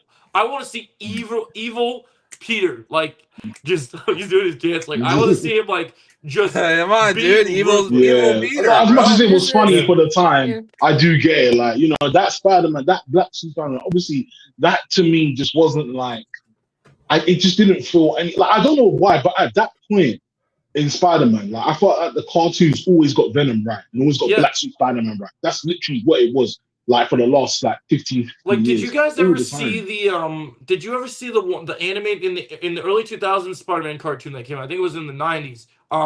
they had the episode where when Peter got the symbiote before Eddie gets it, right? Yeah. Where the Sinister Six had constantly before he even had the symbiote were causing Peter a problem, and then he gets the symbiote, and Peter basically nearly kills the Sinister Six because the symbiote has taken him over so much Yeah, it's so much more that he just powerful. yeah. He Like he doesn't was know his own like he was strength, beating and on it kind of Rhino. like takes him over, and he starts like beating people brutally, mercilessly, you know. But we guys, we've been on Marvel. We for just like love an to talk about hour. Marvel. We can't help it, man. So Spider-Man we is too gotta good. move on. The last thing we'll talk about with Marvel is the Marvel Maximum collection's coming out in 3 days, the 27th, right? This is a collection of old X-Men arcade games. Oh, sorry, Marvel arcade games, X-Men being one of them. And 8-bit, 16-bit, they're going to be multiplayer. You're playing with your friends. Joe, you got to get this, dude. We got to play this together. Chris, it'd be great if you got it too. Anybody that wants to, I'll try and get it at some point. So what kind of like so this is a collection of different games. I'll tell you the games right now. Remember the X-Men arcade game, like the classic X-Men arcade game? Yeah. That's gonna be in it. That's awesome. That's like with Cyclops, right? That's what we wanted out of Marvel Cosmic Invasion a bit, right? We'll be able to get that. That's got 6-player online co-op. And are these arcade games like are these gonna be like ones? Are all of them like classic fighting games like Token Souls, or is this gonna be more like some of them are like you actually work as a team and go fight like a group of enemies like Cosmic Invasion type I wouldn't deal? even say Token's like a classic fighting game so much as like a modern fighting game. Right. And these aren't fighting games. Remember the Punisher game in the one collection? that I played with Retro. I remember that one. Yes, that's a beat 'em up. Just like Shredder's Revenge, right? So these are all those. That's what a straight up arcade game is. Otherwise, I guess you'd call it like an arcade fighter, which would be like the old Mortal Kombats, the old Street Fighters, you know. But yeah, these are like multiplayer beat 'em ups. Like we played together as a team, just like Shredder's Revenge, just like Cosmic Invasion. You know what I mean? But these are the old ones that came out back in the day, and they're all finally coming to console now. People have been waiting sounds for amazing. this. That sounds absolutely amazing. It's gonna be really fun, and you're really good at Shredder's Revenge. I'd love to play these with you. You know, I love Shredder's Revenge. I think Shredder's Revenge is a ton of fun. I enjoy. I've loved the research, especially even before Cosmic Invasion. I've really enjoyed, and I talked to Chris about it too. I love these classic arcade games. I'm glad that we're getting all these. Like, it's awesome. It's about time they made a comeback for these type of games. Oh yeah, all this retro stuff is like making a huge comeback. So, so it's the X-Men arcade game, right? Nice. Captain America and the Avengers. Spider-Man and Venom, Maximum Carnage. That's a big one. Okay, that's a good one. That's a good one. Yeah, right. That was back on the SNES and the Sega Genesis. I never played it myself. Then they had Spider-Man Venom Separation Anxiety. So this will be like a first time thing for you for these ones. Okay. Yeah, sounds like you too. Yeah. I think the only one I played was X-Men and Spider-Man Maximum Carnage. Yeah, I only played the X-Men one. Then Spider-Man and X-Men Arcade's Revenge. Okay, that's cool. The villain arcade. I'm sure that's because he's more of an X-Men villain. I feel and then the Silver Surfer game as well. But I guess there's 13 in total. That's not all of them. That's just like the highlights. So I don't have a full list of them all.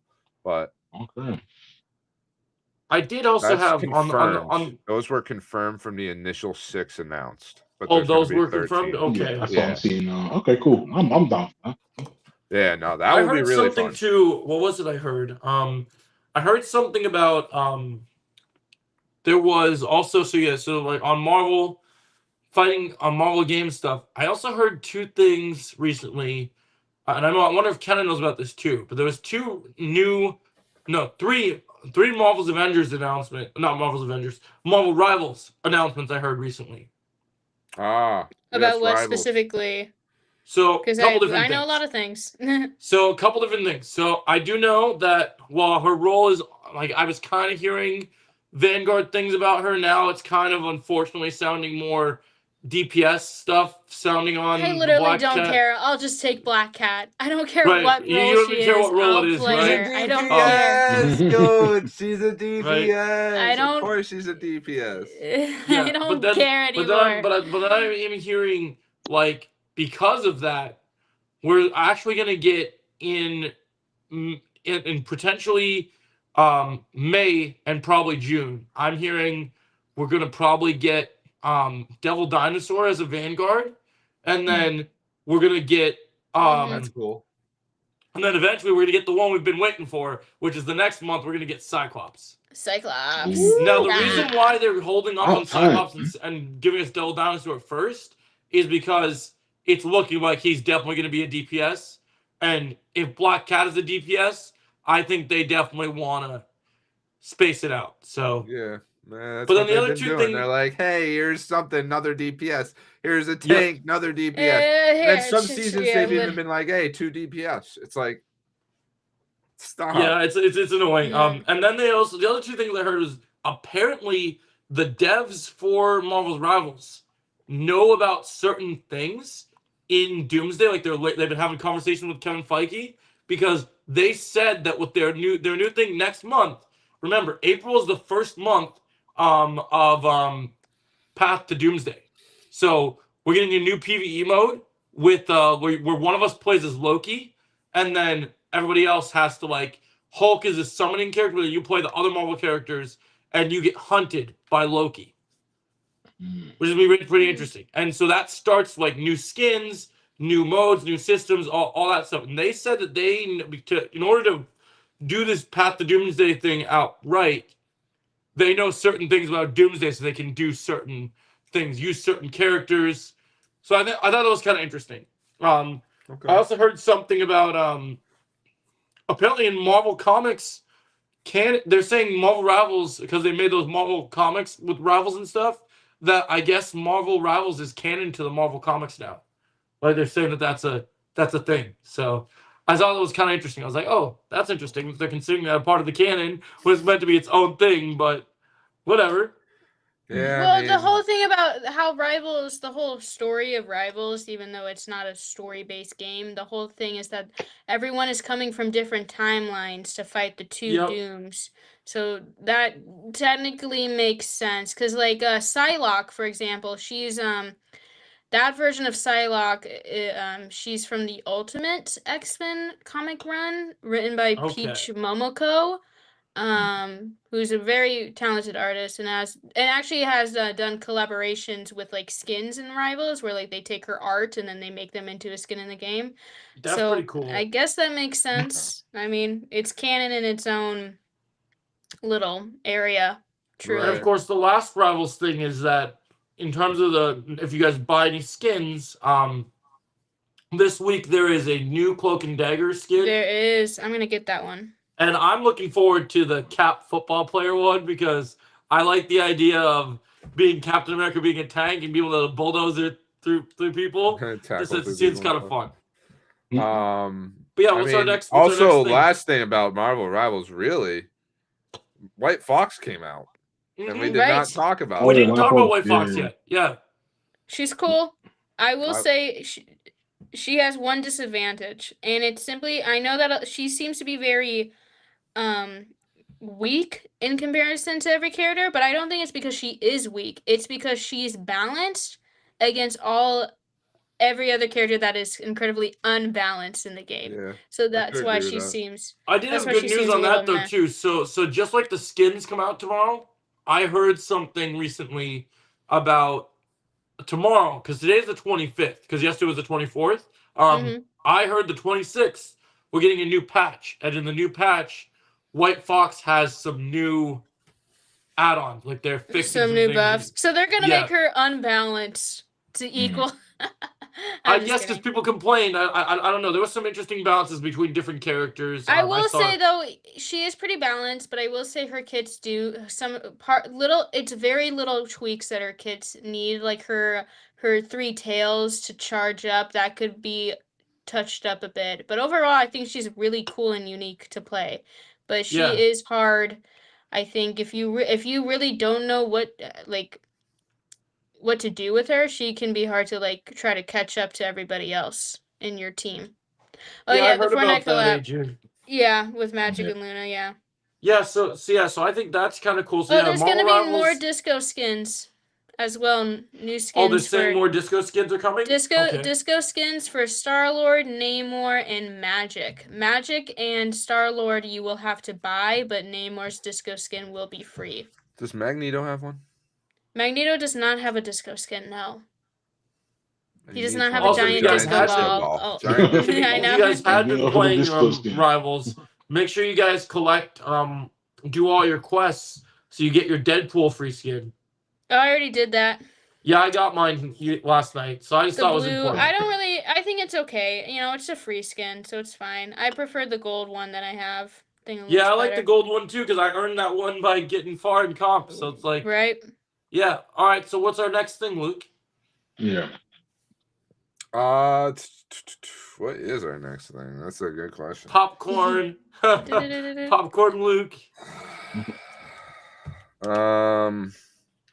White Fox.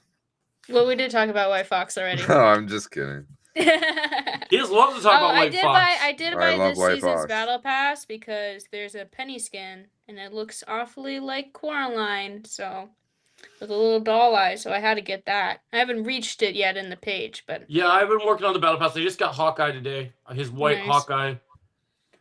Might as well talk. I remember something. I don't know if you had it on the list. Since you're the Lord of the Rings guy, we should talk about the big announcement. Yeah, so I mean, Hunt for Gollum. I don't know anything that got announced for that, to be honest, but it's on. No, the we're way, talking about the new right? movie. Yeah, so Shadow of the Past or Shadow of the something. Yeah, it's I was when we were talking before the podcast, I was watching the video actually of Peter Jackson and Stephen Colbert together, and Stephen's gonna write it, Peter Jackson's gonna produce it, I think, and Andy Serkis is gonna direct it. Because Andy Serkis is directing. What has Steven done before? Is Steven a good writer? Like, has he written anything that I would know? Well, he's like a late night. Yeah, and That's he's all I a know him. huge Lord of the Rings fan. Even back when he had the Colbert Report on Comedy Central, he would always talk about Lord of the Rings every time he could. So this must be like a dream come true for him to get to write something like this. Oh, yeah. And he's Okay. actually Okay, in the fair third enough. Hobbit movie. He's just like a background character that just like you don't even notice, really. You'd have to know it. You know, there's a bunch of people like that in those movies. Because they're like, I get to be in the Lord of the Rings movie, even though it's like the Hobbit movies and they weren't crazy about them. But yeah, no, I mean, let's see how it goes. It's Sam. It's about Sam's daughter. I mean, it's got the right components because one thing I've been starting to have a conversation with my friends about, I'm getting really nervous for this Hunt for Gollum movie, even though it's got good people involved in it, because I've been doing a lot more like Luke, you know, we talk about lore here a lot with different things and how things can get messed up.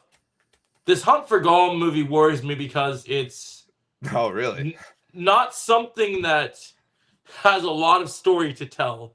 And Peter Jackson, you know, with the Hobbit movies, you know, he spaced out the story a little bit because but I feel he didn't get to do the Hobbit the way he did the Lord of the Rings. Yes, that's true. Lord of the Rings, he got to do it the way he wanted to do it. He filmed all three together. You know what I mean? Like there was a giant plan. The Hobbit got handed off to him like right before, almost like a what was that movie you were telling me that happened with? God, I can't remember. The James Gunn one. Yeah. And like I don't remember. But he just didn't have it. There was somebody else was directing that movie at first, and he like got handed everything and had to like put it together. And like I just feel like he didn't get to have the control from the start, you know? Yeah. And with this, it's different. Like not only is he actually not directing it because Andy Serkis is, and Andy Serkis loves Lord of the Rings, man. Yeah, like, I really don't think he's gonna steer it in the wrong direction. I don't think so either. I think the thing that just worries me is like, so it's Hunt for Gollum. I know the fears. I have the same fears about it. Believe me. Yeah, you know, like you have Aragorn in it, and like I love Aragorn more than, and I think Luke and I are on the same page with this more than a lot of different fictional characters. And I've seen the new show that the actor is in that they picked for him. and I'm like, I think the actor will be fine. This particular character is so beloved, and just this new story. I wish they were doing this with like new characters, like just exploring the Rangers of the North like a little bit more of like not mainstay characters other than Gandalf. 'Cause I get why they have to do Gandalf because we're not gonna have Ian McKellen McKellen.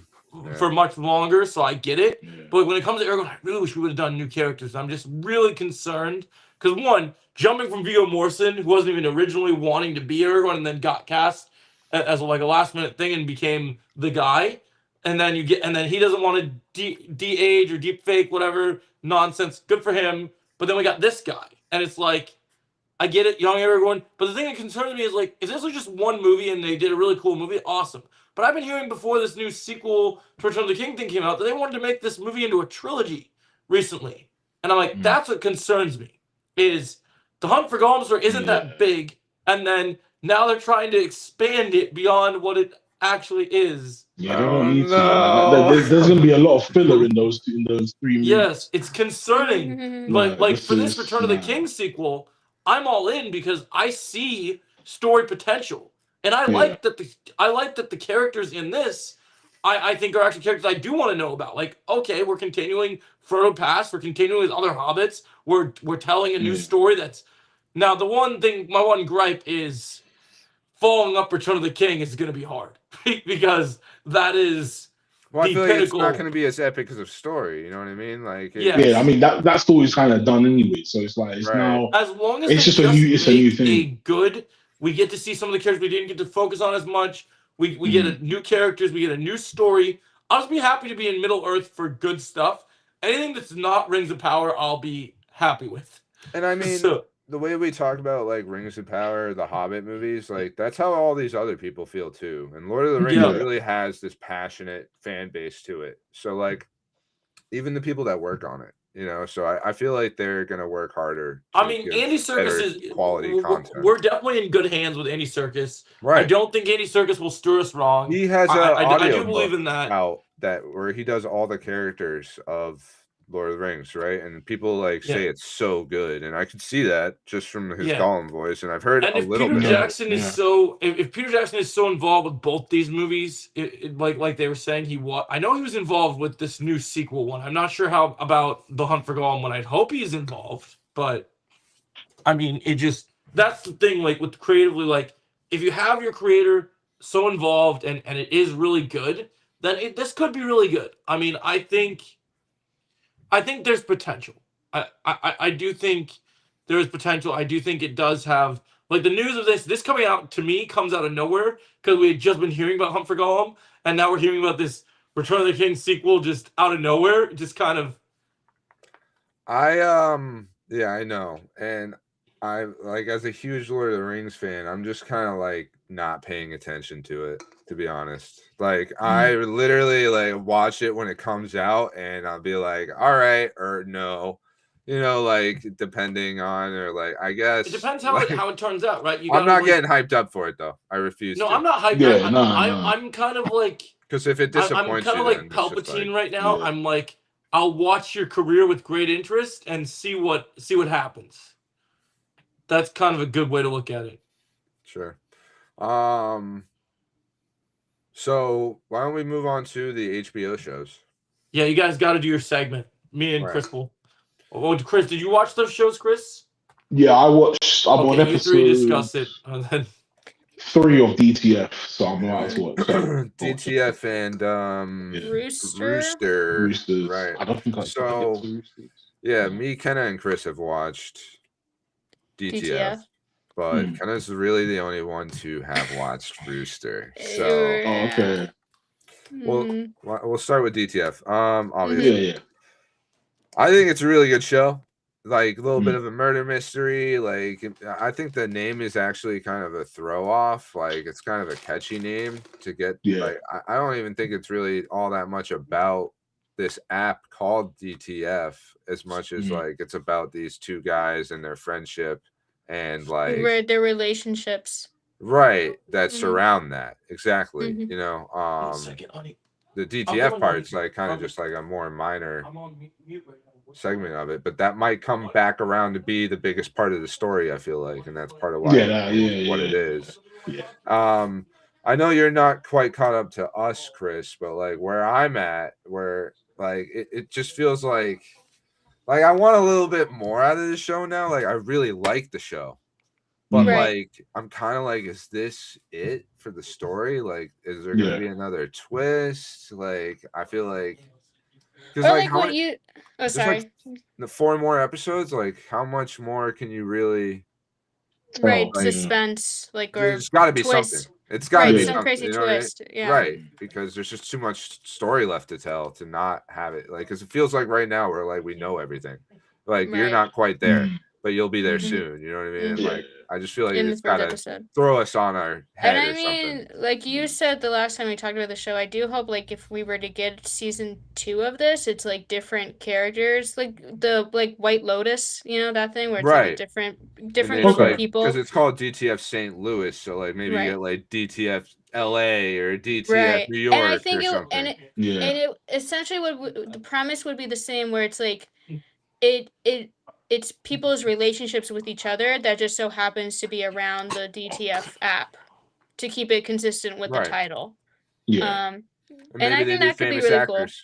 cool. Like Right. every season. I Like they did mean, David when you Harbour got David Harbour, yep. Jason Bateman. Maybe you get Mhm. like, you know, I said Timothy Oliphant for season 2. I could see that, you know. I do know when I looked up the cast of the show, it said Pedro Pascal's in it, but he has yet to show up. Oh, So I'm that's funny. very curious. Wow, that's I'm weird. very Okay. curious of who he's gonna play. Or you know what? It could be wrong. What I looked up, it could Yeah, be wrong. He never maybe. shows up, but you know that's very possible. But I'm like, yeah, I think there's some.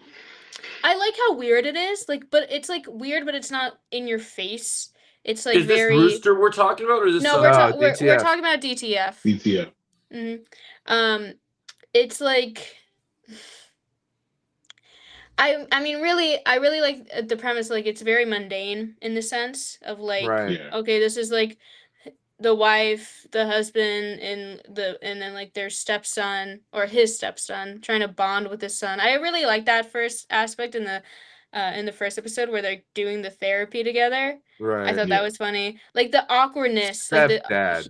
the humor, the humor is Mhm. awkward, and I think that's what's charming about it. But it's also like, oh yeah, murder mystery, crazy, like yeah.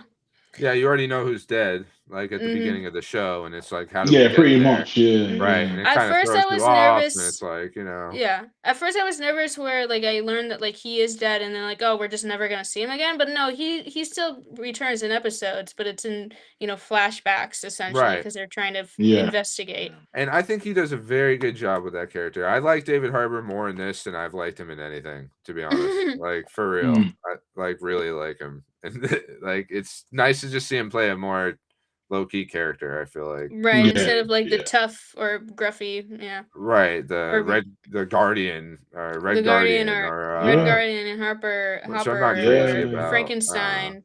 Yeah. I feel like with this show, it's like because I was kind of like obviously when I heard the name DTF everything, I was just like, okay, I kind of know what this is going with, but I didn't realize it was going to be like a murder mystery about like a day and all this other stuff. So I feel like from what I've seen so far from episode 1 to 3 is like obviously he's been murdered. They don't know who he is. They either think it's his friend. They either think it's his wife. And obviously, like his wife is not being truthful about certain things about going to like the shop and everything. Like she had like how many juices just to see him and everything. Right, and then yeah. obviously I'm just there like, well, yeah, then she's not telling the officer, like the detective, anything properly. And I like the relationship between the two, the detective and obviously the head, because obviously both of them are just, he's trying to think like, yeah, I've solved it, I've done this, da, da, da, da. And she's like, no, but I went here, I found out this from the wife, and then this stuff now's happening. So it's like, okay, Yeah, so now we've got more to go with. You know I what really mean? like So, that whole development as well, like a lot. I don't know. I think for the next couple of episodes, I could see it because of how it is. I could kind of just see it like it's either somebody else, because right now we don't know how many people they dated on this app. So are we going to see more of those people pop up, or at least one or two more people will say, oh, this potentially could be the killer because X, Y, and Z was there that night, or maybe they were supposed to be like something else could happen as well. I don't think so. like I still don't think it's like I still don't think it's the guy. I don't think it's what's his name? Yeah. We're an episode ahead of you, so won't say anything. We know things though. Yeah. DTF is a pretty good show. I'm gonna look up how many episodes there are because I'm curious how much longer. Yeah, I think I looked up. It was about 8 or 9. I think. I was just gonna say 8. That seems to be the most. That's usually, the 8 is very common. Mm-hmm. Yeah. There's 7. Like a mini 8 episodes, just longer episodes. 7 episodes. I mean, yeah, each episode's like 40 minutes. So we have 3 more. So I feel like we gotta have one more, like something, right. you know, that because you can't have 3 episodes of like where we're at. I feel like, you know, If Pedro's in it, what do you think his role is gonna be, Kenna? Well, I don't know. I don't know. If he is in it, he definitely. I mean, like what Chris said, maybe one of the other guys on the app trying to hook up. Tiger's real. Yeah. Yeah, Tiger's real. So that could be. That's what is possible. I recognize her. There's another actress that's in the show that Joe you would know. Do you remember what's her in Wednesday? The siren girl, the black siren girl in Wednesday. Yeah. She's a cop and she's one of the investigators in DTF. Oh yeah, I'm like, I know that girl. I recognize the from. Yeah, I'm like, oh, Wednesday, right? I love her in that show. Everyone's good on that show. Everyone's good in the show. Yeah. So Wednesday is good. That's cool. That's cool that they got talent like that. I mean, obviously David Harbour. I mean, all I knew about DTF so far was that David Harbour was in it. Right. It's a good show. And Velma. She plays the Linda Cardellini. Yeah. Yeah, Velma from the live action Scooby-Doo. Oh, that's pretty cool. She plays the wife. She plays the wife. Oh, right. Okay. Mm-hmm. Yeah, she's good too. Everyone's good on the show, to be honest. So, but yeah, let's talk about Rooster a little bit. So, Kenna's the only one that's really seen it. I've seen the first episode. I've partially seen a little bit. I've seen a little bit. I haven't seen too much. So, Joy Sunday. Rooster, it's fine. I guess it doesn't really have a lot of substance compared to like a show like DTF, where so basically the premise is that Steve Carell plays this dad who is an author / college professor, and he's trying to have a better relationship with his adult daughter. And then her daughter's having relationship issues with this guy, her boyfriend or her ex-boyfriend, but then he got another girl. I think. Yeah, they were married, and he cheats on her with like a young student. Yes, and she's not the daughter, but the girl. She's pregnant. Right. That's later on though. You find that at the like end of the first episode, and then she just to spoil the first episode, but that's it. She burns down his house. But like, it's really lighthearted though. It's lighthearted. You know what I mean? Like, I think almost to its like detriment. Like it kind of makes it so it's not compelling in a way that like DTF is, right? Because you have like an actual narrative going on, while Rooster kind of feels like it's trying to be lighthearted and like feel good, even though it's like a bad situation. Like I feel Steve Carell kind of does that a lot in things. I feel like, you know, like, and it's just not as easy to get into. I still think it's worth a shot though. I feel like it might be one of those shows that's like better in the long run. Because like that's how. Do you think it's one of those things once all the episodes are done that it's actually going to get good? I mean, I have no idea. I've only watched the first episode, part of the second one. So I mean, I have yet to feel like I'm gonna drop it. I'm still gonna watch it to see. Right. And it's not. And again, it's objectively, it's not a bad show. It's not like it's hard to watch. It's just like it's hard to. I think it's just hard to compare. Like Luke said, compared to DTF, which is like a very specific narrative story, where like, okay, a murder mystery, right? And then you have a lighthearted like dad and daughter relationship at college going on. Yeah, that makes sense. I see that. So I don't know. I feel like it won't be bad, but it won't be like stand out. It's not amazing, yeah. Right. Yeah. Okay, fair enough. Yeah. something to watch. Yeah, something to put on in the background. Really? Right. I did that with the first episode. I was kind of doing something, but I was like still When watching when it. when, You know? when you're editing, that's a good thing to throw on. Yeah. Yeah. I get I would that. say That's so. fair. Okay. But yeah, that's Rooster. That's that's all I can really say about Rooster. I Right. like the intro. Cockadoodle doo. Yeah, actually, there is a Rooster joke like that. I think I'm in the later excited. episode. I was gonna give the boys a little shout out. We got that coming up real soon here, April 8th, I believe. So Yeah, Wow, yeah. so we're coming up really close. yes. Ah! Oh Real yeah. close, man. April Can is you believe? superhero month. Can you believe like, we're about to 3 get to a shows. point where April's gonna be crazy because Yeah. April we're gonna literally be watching Daredevil, The Boys, Spider-Man Invincible. Noir comes out. Oh, that's May. Sorry, but Yeah, The but Boys. they'll all be on in May still. That's the thing. Yeah, Like yeah, at The least the Boys, first yeah, 2 weeks Daredevil. of May. I you think know? Daredevil goes until May 5th, so there's that, which Okay. is pretty cool. But we also got But then the Maul Punisher thing starting is right in after that. So Maul starting in April as well. So you got Maul. We're talking about Maul, Shadowlord, wow. Daredevil, The Boys, Oh my Invincible. Oh my goodness That's gracious! crazy. Yeah, Yeah, sure. Yeah, that's it's a gonna lot. be a lot. That's gonna Yeah. be cool though. I'm Yeah, pumped. definitely. But yeah, no, boys coming up. I can't wait. See finally the final I season. didn't even realize that either. I didn't even realize that like when it came to like the schedule of things, I forgot that Maul came out in April, and I wasn't even thinking about it because they're both on Disney Plus.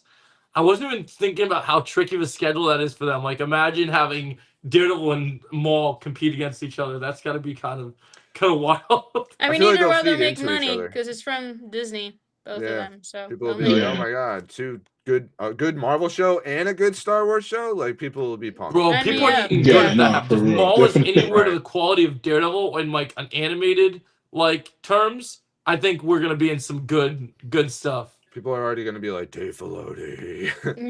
Yeah, for real. You know. Bro, I'm ready to be in the Dave Filoni camp. I'm ready to get my cowboy hat on. I'm ready to get ready for Filoni it. Speaking baloney. I'm of just kidding. all of that, also Bob Iger stepped down from being CEO, right? Yeah, I mean, we can kind of see that happening because it's just like it's like what Joe was saying earlier. Like, I don't think he did much of the damage Kathleen Kennedy did, but at the same time, you're running this company and you've not made the best decision. So, I mean, like, at some point, he was gonna did go. try to get his foot in the door at Marvel at one point where he tried to step to the Russo brothers and Kevin Feige, where he tried to literally be like, we need more. He did call around, we need more this year. Spider-Man and Doomsday are not going to be enough. All these TV shows, they're not going to cut it, man. I need more. I need more movies. And then the Yeah. Russos are like, you don't understand. We're going to be eating good. We're making something that you're going to love. So you Yeah. need to shut up and let us do our job. Yeah, no, that's how. But the thing is that that's how it is. Like Russos know what Yeah. they're doing. Like the Star Wars. When it comes to Star Wars, we've not had any directors or people come in and say, Right. "Hey, we know what we're doing. This is what it's gonna be. If you don't like it, that's fine. But we're gonna do it our way because this is what we know. What's true to us. What's true to the fans. What we need for media." And we haven't had that in Star Wars. Nobody like that's the thing. That's what bugged me about Dave Filoni is that you had the half the joint with Kathleen Kennedy, but your say didn't matter. Like both of you are supposed to be running this. It's not just one person. Like both of you. So why did she have most of the say? You know what I mean? So that's the Yeah, thing. it's because they put her at such a high level position that they. Well, she's trusted because she had so many successful things before. You know what I Yeah. mean? And you can't deny that, but that doesn't mean that Yeah. you're doing like Star Wars justice. You know? what I Yeah, mean? she wasn't doing Because- Star Wars justice. No. Right. Imagine she's she not tries to pick up other passionate work about Star elsewhere in the Wars, right? industry. Mm. Like imagine she tries to join up on tries to own another franchise, and they're like, "No, we saw what you did. You can't come I mean, here." I'm sure she'll be okay. Yeah, you she'll be know. fine. Yeah. Oh, yeah. What she needs to do is Well go back to what established. she was good at doing, which is producing. She had her credit on producing things. She can go back to producing things. Just don't try and rule over everything like she did. Yeah. But I mean, But Bob yeah, Iger's generally, stepping yeah, down. Iger being gone is a blessing, I think, because I know he was the root of a lot of problems. So I'm glad that he is gone. I never heard Right. anyone say anything nice about Bob Iger. I can't think of a single person. Nah, who's not like, really. Not really. Bob Iger is is gone. I'm sad. No, Bob Iger gone. I'm happy. Well, he did do a Glad. lot of good things when he was first there, and when he Yeah. came back, he really Yeah. picked up during a shit show era of Mm. everything. You know what I mean? He came back like the Kingpin. He's like, yeah, Mickey Mouse and a little bit of Frozen 3 and Toy Story 5. Whoa, Frozen 4 and 5 is gonna happen soon. Oh, and live action Moana and another Could you live imagine? I'm action. starting to get good at that. Yeah, I'm Cinderella. starting to get Talking about live Yeah, we action forgot about those, Moana. innit? Real performance. Yeah. It's kind of crazy. Mm. How good was that trailer? Wait, what trailer for what? The live action Moana. Oh, poop from a butt. But Kenna, you're welcome. Poop from a butt. Poop from a butt. That's how bad it is. Can't even. Yeah, that- can't. I don't know, man. Again, Disney are doing the same mistake they were doing for the last couple of years. Is these live action stuff that's already happening. It's like, Well, you know what's What's interesting the- about these live action remakes? I saw an article, I don't know if Kenna's aware of this. I saw an article that Disney, even though they're putting out crap like Moana, they're still making Disney live action films that are actually having promising story. I read Yeah. something that's getting kind of completely swept under the rug today, that there's going to be a movie about the Cinderella stepsisters. Okay, I brought that up earlier. Yeah. Sorry, been there, done that. They did that with Cinderella 2 and Cinderella 3, A Twist in Time. We don't need a live action take on the stepsisters about how they're misunderstood and blah blah blah blah blah. That's been I mean, done they were before never- in they were never animation. really- It's something new, something fresh. They canceled the Nah. Tiana TV show for this. nah, for I'm that, so yeah. That's silly. Like, the stepsisters were never misunderstood. They were who were they supposed to be. right. But they And were well, here's my thing: is like ugly in Cinderella 2, and it's what kills me is like it's not just the two stepsisters that they have already done. They just specifically did the one stepsister, Anastasia, the redhead. Yeah, Where in Cinderella 2, she's like she falls in love with a baker, and Cinderella helps her be with the guy. And then Cinderella 3, A Twist in Time, where like it's the whole plot is that the stepmother steals the wand from fairy godmother and goes back in time to make it Anastasia be the one she danced with the prince, like basically memory swiped everyone. Right. And then Yeah. Anastasia at the end was like, no, this isn't right, I'm not the one you want Cinderella. Like twice Anastasia was given like a redemption thing for like we don't need it in live action. And also the live action Cinderella from 2015, that was good. That was a good Yeah. live I just action. thought That it was, was I just thought fine. it was nice that it wasn't another live action remake of something we've already seen. Like I But like it that. is though, because Cinderella 2 and Cinderella 3, A Twist in Time. If it's about the stepsisters, it's been done before. And there's already there's a movie you can watch on Hulu or That's their Disney whole Plus. thing is making everything live action, right? Yeah, They need to canceled go back to Tiana the. for this. oh. They I don't know what canceled what is Tiana? Tiana, Princess Tiana, Princess and from the Frog. Princess and the Frog. She was gonna get her own. She Oh. was gonna get an animated spin-off TV show on Disney Plus, and then they canceled it for Because they want that Moana. live action money. But I your know. beef is Yeah. with live action Moana. We're talking about like if there could be other stories that But they no, could that's do. still no. No, I think shutting that down. I'm with Ken now. I'm Yeah. with Ken on this point about Disney because I'm not gonna lie. Like where they excelled was the CGI animated stuff. Like that's where they've excelled at.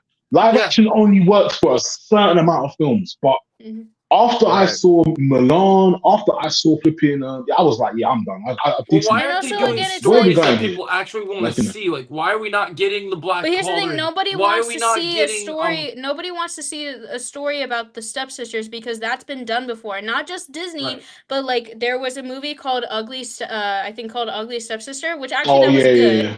That was good. I decent, yeah. recommend that movie. But Right. still, that's been done before. There's another show, another animated They movie don't on care. Netflix where they did the whole it's the stepsisters that are really the good guys and Cinderella's bad. That's been done before on YouTube. Like the stepsister trying to retell the story about the stepsisters from Cinderella has been done like 20 Right. times already. Why do they So, keep going back to it then if it's so... I don't know. Disney They because run out of money- ideas. Yeah. They run out of ideas, man. They But what run out, about- but they don't want to. And- Like I'm saying, like, ideas. what about... Why are we not getting things that, like, if you want to make remakes or you want to do new versions of things that people do like, why are we not focusing on things like whatever happened to?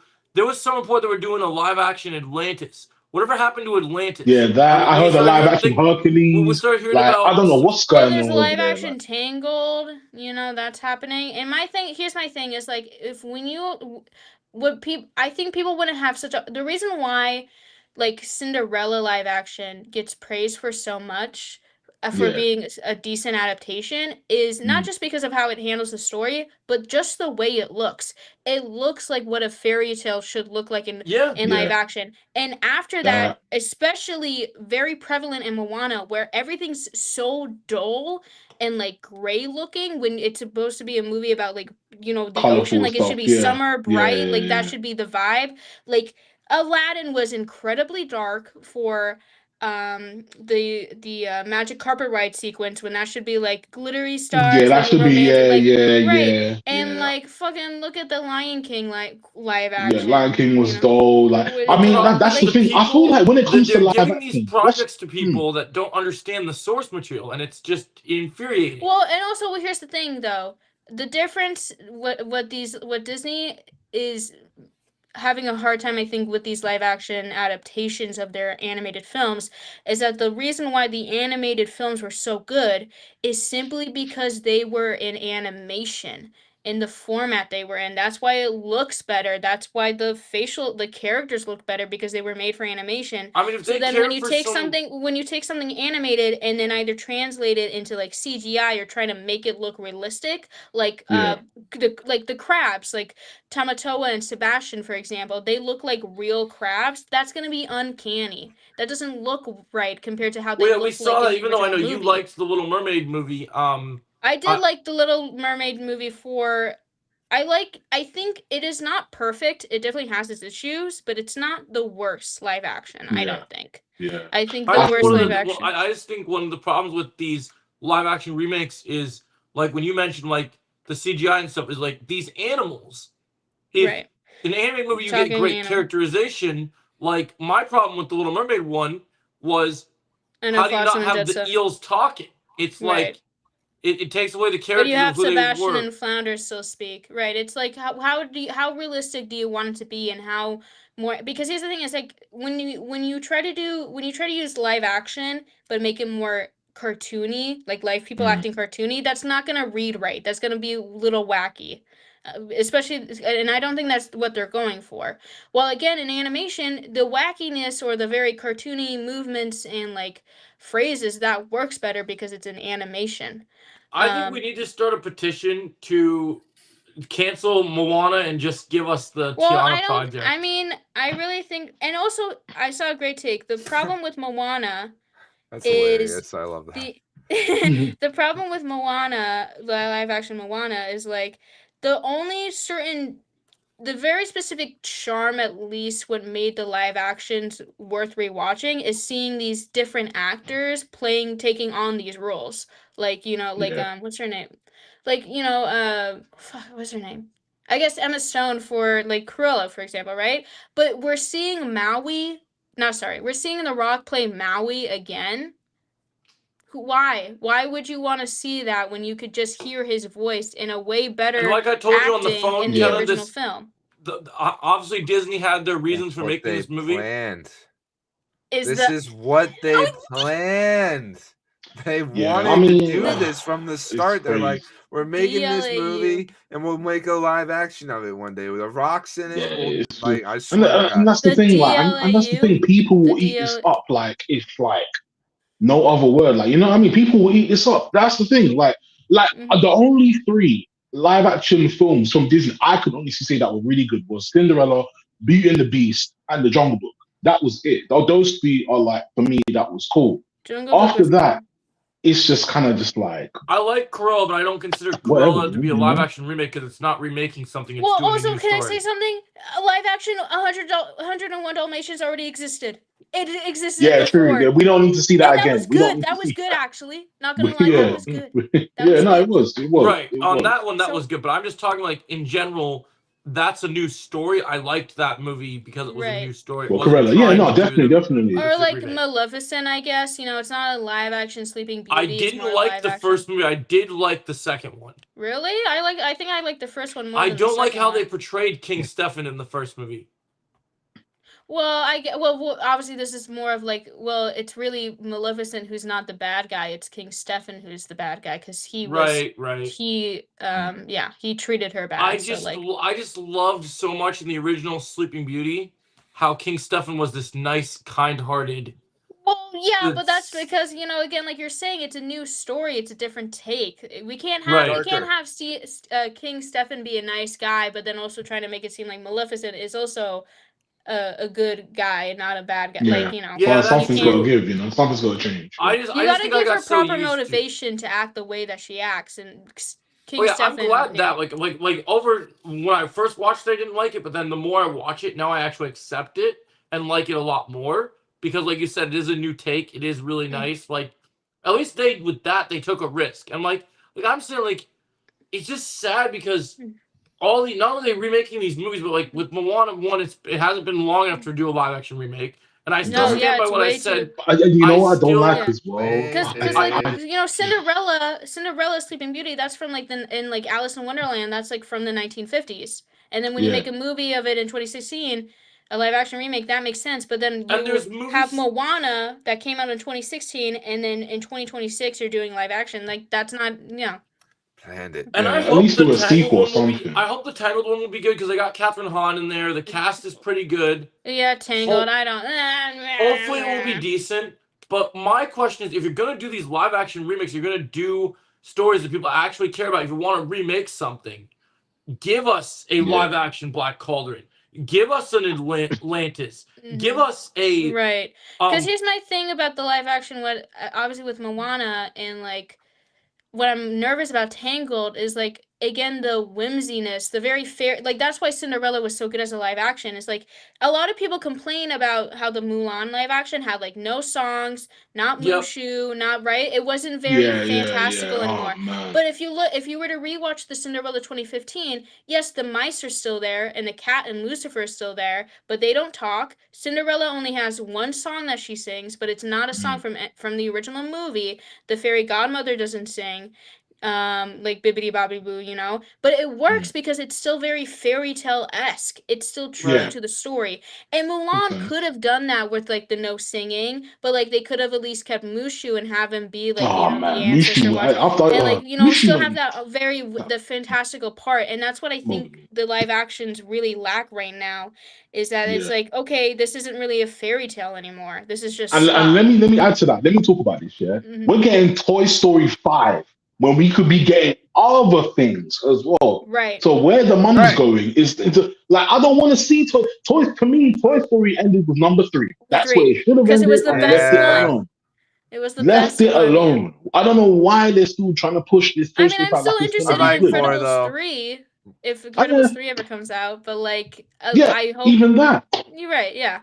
But like a 5, like a 5th, and like now they're doing Frozen 4 and 5. And the good movies we have to wait longer to get to. What did you say? I'm here for it. I want Toy Story 5. Oh my god. I'm sorry. I mean, I'll still see it. I'll still kind of see just to see what it's saying. But I mean, I'm throwing fireballs at you. We need something else. We need the money to go somewhere else now, man. Well, I'm still butthurt about that Tiana TV show. I think is like that's the thing which is so sad because I really think right now when you're looking at these Disney stuff, I really think that Disney's original thing that Disney was known for, that's not what they're being known for as much anymore. And I think the thing that Disney's strong suit is, right, and that's why it's such a shame that the Tiana thing got canceled because Tiana came out in 2009, and that was the last hand-drawn animated movie that Disney did before in 2010 Tangled. And again, Tangled is a great movie. The original Tangled is a great movie. But again, you're doing a live action of a movie that came out in 2010, but not even a movie that came out in 2009. And again, you canceled the TV show spinoff for said 2009 movie. I'm gonna like, oh my god. Nah, I feel you're so upset about it. I feel you don't. But that's what I'm saying. That's how they be innovative. YouTube channel. You need to get the people need to know. The people need to know that Tiana was was going to be amazing, and it was And, canceled. and let me say they this: need like to the know. Tiana show was like Mhm. supposed to be that could have been so innovative right now. Right, yeah. Could have And it been was such a game changer. You know, I don't Mhm. see like that's the thing with Princess and Frog. We never really got like a sequel from that No. movie because I thought that could have got a sequel. That could have What got was a nice annoying little about it trilogy too or is I something. remember, I But think I was reading it, you know, was it a year or so ago? I read something along the lines, because you were talking about the second Moana movie before the live action came out, right? Right, yeah. The second And Moana movie, there that was was gonna be something. originally a TV show, but then Yes. because what movie flopped? They had a movie that flopped. I think it was Elio or something that came out that flopped, and then everyone's like, "Nope, we got to do a Moana too." So they basically the sequel movie of Moana, it's just those episodes sewn together into one movie. And like that's another thing like what I'm going off of Chris is like Tangled got a spin-off show. Tangled arguably also got a sequel with a short called like yeah. with the wedding of Eugene and Rapunzel. And like Cinderella has a sequel, Little Mermaid has a sequel, Beauty and the Beast has sequels, Aladdin has sequels, Yeah, but I fucking feel even the like Atlantis look have at who sequels. Disney is, where they like push diversity, but they're like full of shit. You know what I mean? Right. Like I feel Lilo Yeah, like and nah, Stitch for have real. that Princess sequels. and For the Frog even having come out is a miracle. The Right, real. yeah. like the fact that they were gonna make a spin-off at all is a miracle. The fact that Right. they But like canceled it not is even a not short, surprising. But and who I mean knows? at least she has Who a knows? I ride. feel like we At least might Tiana have has a a ride now. turn in things now that Kathleen Kennedy and Bob Iger, Bob like it Iger. feels like Disney Right. could Maybe if we breathe wait some like new life. You know what I mean? mhm. Like John Boyega, is that? Yeah. Yeah, With right. Finn. Mm. Mhm. Right. They already said he would come back. Like they're getting him back. You know what I mean? It's like as much as the whole Kathleen Kennedy era of like Disney pushed for like inclusivity, like we actually I feel like are seeing it now because what did they do with Finn in the first place? You know Right, what they I didn't, mean? and Yeah. also I like want just to the way think. that they like treated the actors too from the I mean, this is Star Wars. This has always been a Star Wars problem, but specifically with the Mm. harassment and bullying. But like, look at the actress who played Rose during the sequel trilogy. She had to delete her social like media because Right. Yeah, people yeah. kept People telling her to took it way too die. far, man. Way Right, too far. Like it wasn't her and fault then why it was what it was, you know? Just right, Right. yeah, man. No, and Well, it I think that's sucked. the sad thing is like, because I think like, and I don't know this for a fact because obviously they've been working on this Moana movie for a while, but like I think now what we're seeing right now, unfortunately, is like you said, like with DC multiple times we talked about this with Marvel, Kenna. Sometimes we got to go through these phases of getting a right, lot bad of eggs, shit to right. get it done and It's out. true. Mm. So hopefully what we're witnessing right now is the regime of the Right, end of Bob Iger, and these were the go through the projects that slop of that were on the Moana thing. live Like action, we're gonna and then sit here through this hopefully. garbage Actually, overload. I do have some positive news about Disney. I did see that Pixar is making a new original film. I don't remember what the title is. I don't know if that it has been said yet, but apparently it's about two friends who are on an island and they have to at the end of the story they have to wipe their memories of each other away for whatever reason. So That that sounds sounds interesting. interesting. Yeah. So, Okay. Well, I right? mean, and you want to talk about like going through slop. One of the things I was watching a bunch of videos yesterday after we were talking about Daredevil, right? And I watched some of the best YouTubers talking about though after they watched the premiere of Daredevil Born Again. And we had the news about the Punisher special yesterday coming out May 12th, and like they have a title for it and stuff. And they're looking at this year, and they're talking about how Marvel right now is about to go through its best run since phase 3 because this year the potential is crazy. Like we went through phase 4. I had a new revised take on Multiverse of Madness, whatever, right? But phase 4, despite little quirks, like I wouldn't say necessarily Multiverse of Madness was a problem anymore, but other things were a problem. We had so much slop that we were given during phase 4 following up Endgame, right? And Mm-hmm. now look at where we are this year. This year alone, and this is not just MCU, this is Marvel projects in general. This year, we are watching Daredevil now. We started with Wonder Man. Wonder Man was really good. Now we're in Daredevil. Then we're going into Punisher. Then we're going to get into Spider-Man. Spider-Man. We're still getting X-Men 97 Season 2 this year. We're still getting Friendly Neighborhood Spider-Man Season 2. And I know you're not a big fan of that, Kenna, but a lot of us are. It's Yeah. good. And Yeah, and Mhm. and then at the end of that, even though it's not necessarily MCU, it's still Marvel. We're still gonna get right as we head to Spider-Man in in July. Before that, we get Spider-Man Noir with Prime. So Marvel content in general, I think we're back because Yeah. I'm gonna be honest with you guys. I know I've been the James Gunn guy for a long time, but I was talking about this with a couple friends last night and looking at a bunch of videos and writing my script for my Daredevil review, which will drop later today. And one of the things that occurred to me is I finally reached the point. I saw there's plans for what Phase 7 Mm. of Marvel is with the 2 projects that are planned out, and I've reached the point. Even before Paramount joined, I was struggling with this thought because I liked Superman and I want Batman. I want to see this big potential, right? I've Yeah. gotten to the point where I think Marvel is gonna continue to be the ship that we knew them to be from Phase 1 to Phase 3, but better because I think that DC looks like it has promise with Clayface. Hopefully, Lantern's good. Hopefully, everything's good. But Who Marvel knows? is still, Who knows where it'll go from there? yeah. You know, Yeah. Marvel to like with me, this Yeah. whole I just Paramount have takeover, to, we have I to just have to see. throw up my hands and go like, I'm here for Marvel's future more than I am for DC's because DC, there's too many unpredictabilities. Oh, You Paramount does. Marvel shill. You're the same way, Luke. You can't talk to me. You've been telling me the same thing after watching Multiverse of Yeah. Madness. That you were the same way. Don't even try that with me. No, but I get it because like Marvel's finally getting that. We're finally getting that run that we need now. I just Star like that we're Wars getting isn't there that yet we're in safe fully, hands again. Like I like that we're but like the way that you it's know, bleeding into everything. We're getting a lot of projects this year, but unlike with what we but unlike with what happened during phase 4 where they're just throwing all this stupid homework at us, yeah, each one of these projects I'm invested in. I want yeah, to watch 97 season 2 because the thing that came before it was great. I liked Friendly Neighborhood Spider-Man. I want to watch that. Spider-Man Noir looks yeah, great. I'm down for 60 minutes of Punisher going absolute ape shit and doing with yeah, definitely, the Mafia, and Spider-Man looks yeah. great just from the trailer, and I think, so and then we're capping off this entire year of all these projects. We still get Doomsday in December. And I read a new article today that another movie moved out of December. I forgot what it was, but another movie today moved out of December because they're scared of Dune and Doomsday. Like they're like, we're not doing this. Yet Dune won't move. yeah, And I know Chris is in this chat somewhere, but yeah, as a retro lad.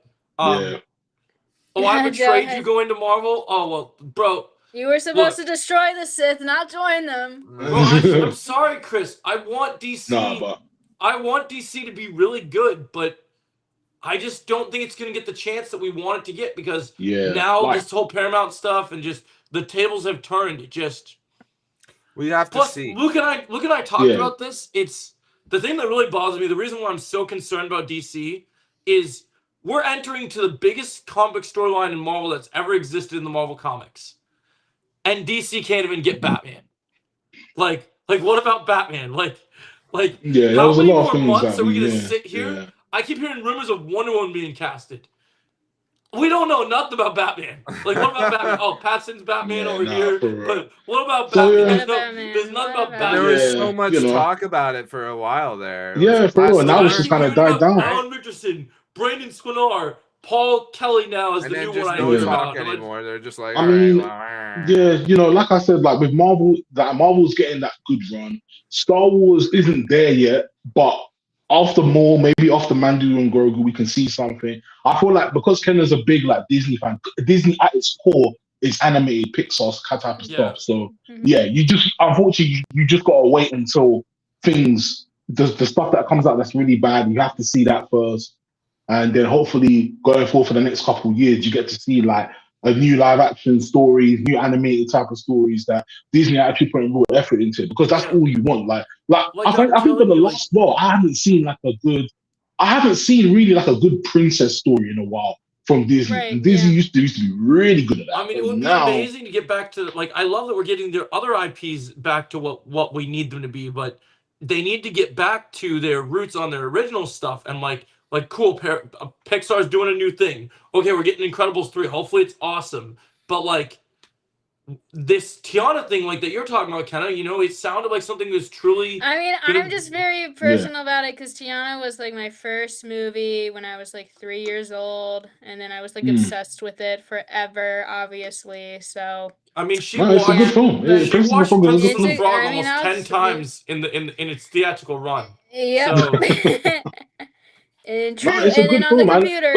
But that's what I'm saying. Like things like that, they can't put on the back end for so long because the people that want it, they still want it, but it's like the money's going somewhere else, and the money Right. yeah, shouldn't have like gone somewhere. It should have went my into hope that. is that they're listening to these things and that like, okay, this really is just this last push from Bob Iger's slop fest that we had. Yeah. I hope Of it all is. the I really pushing do. on, because he pushed so hard for the last 2 years. More this, more Yeah. that, more live action remakes, more this. Let's get this guy. This guy's gone now. Let's get this shit out and let's move into the next phase. If Marvel's starting to get good and Star Wars is gonna hopefully start to get good, let's get back to the original. Like, let's go back to hand drawn animation stuff. Let's put a pause on the live action movies and do something original, do something different, and not be focused on this other stuff. Because like in general, like yeah, I try to give these live action remakes the benefit of the doubt, but they're not turning out that great. And Yeah. like Nah. when I watch this Moana trailer, I'll watch Moana, but I feel nothing. I don't feel like I need to Yeah. for It crying out sucks loud, even because though this is a different company, I still have not even watched the live action Oh, I haven't watched the live action How to Train Your Dragon because I'm just like Yeah. I have the films. Yeah. I'm Same. good. I'm not bothering. I'm not Right, yeah. bothering with that. oh, I'm not I bothering. You know also what I want to do? I haven't seen either one. I want to watch just the live action one and piss everyone off.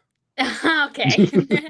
Actually, so back to what I was saying. I just found the new original movie. So I was wrong. It's not Pixar. It's actually DreamWorks, and it's from the directors of Puss in Boots: The Last Wish. It's called Forgotten Island.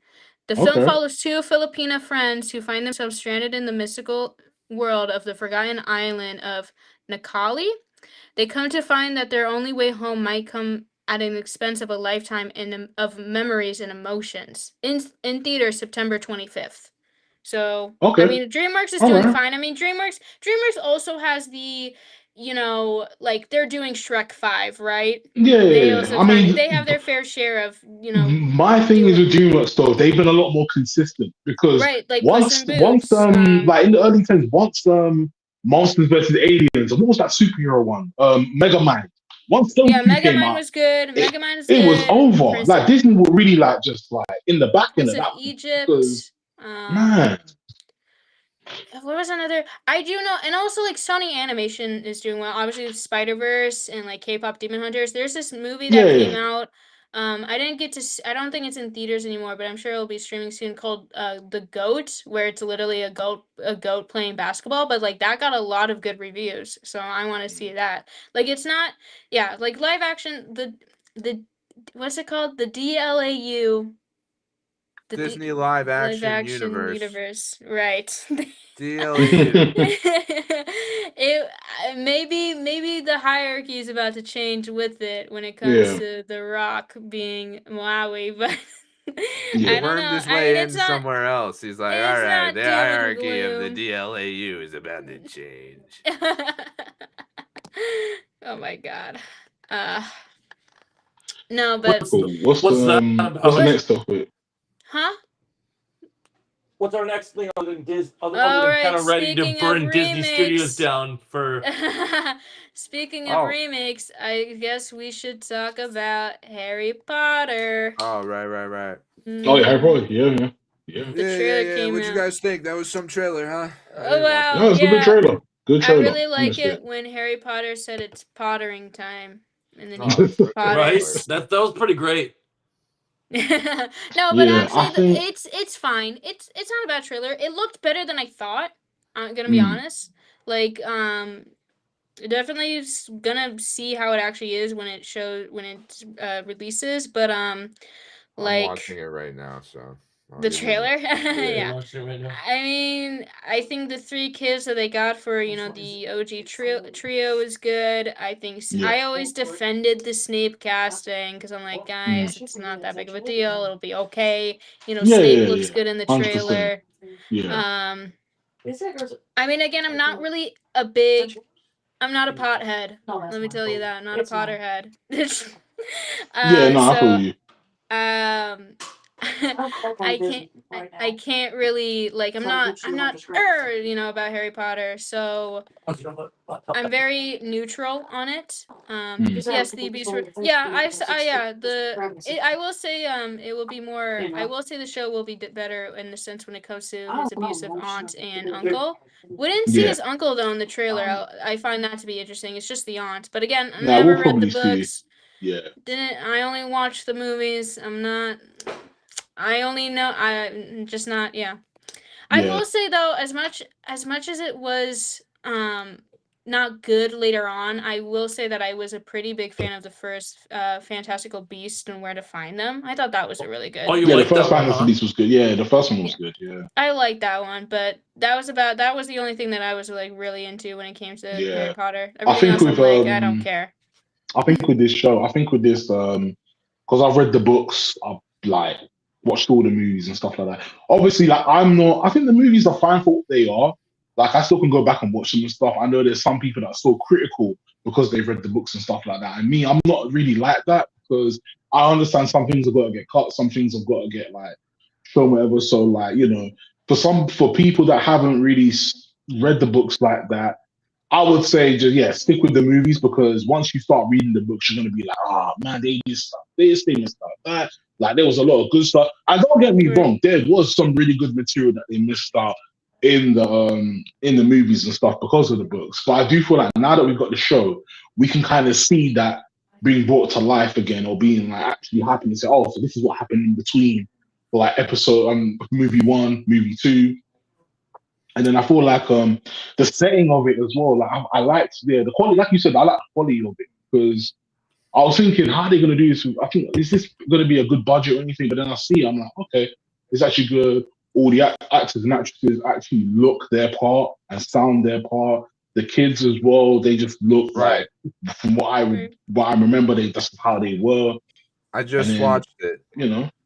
0 Right, out what of do you 10. think? No Mr. Beast. Oh my god. Also, 0 out of 10, it's no called Mr. Beast. That's Philosopher's crazy. Stone and not what I'm just Sorcerer's kidding. Stone. Can I say Yeah. something? Maybe this is an American take and I don't care. Yeah. But I think Sorcerer's Stone it sounds better than Philosopher's Stone. Is there a reason in the book why it's called Philosopher's Stone and not a Sorcerer's Stone? Well, the Philosopher's Stone. Because I feel like Sorcerer's Stone just makes more sense in the world of Harry Potter than a Let me just double check philosopher. that because I can't remember why it's necessary for Philosopher's Stone. Because we're Well, I American, think we isn't it change things. because the stone is meant to show you what you want to see out Oh of yeah, life. true. That's right. That's But- it. That's it. Yeah. And it's meant to be a philosopher of. Okay, all right.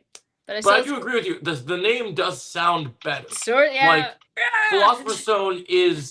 That's what we do just here too in much of a America. mouthful. It's That's what we what do. we do. Yeah, it's what we do. Like, But no, they're doing this Sorcerer's because- Stone. Hit that Sorcerer's Stone right now, please. They're doing this because No, the show looks fire. people have said with this show, they're Okay. literally like, okay, we're gonna do everything like the books. So they're like coming in and doing the names like the books, and then the characters are gonna probably be a lot more, and the storyline's a lot more like the books if they're successful with this show.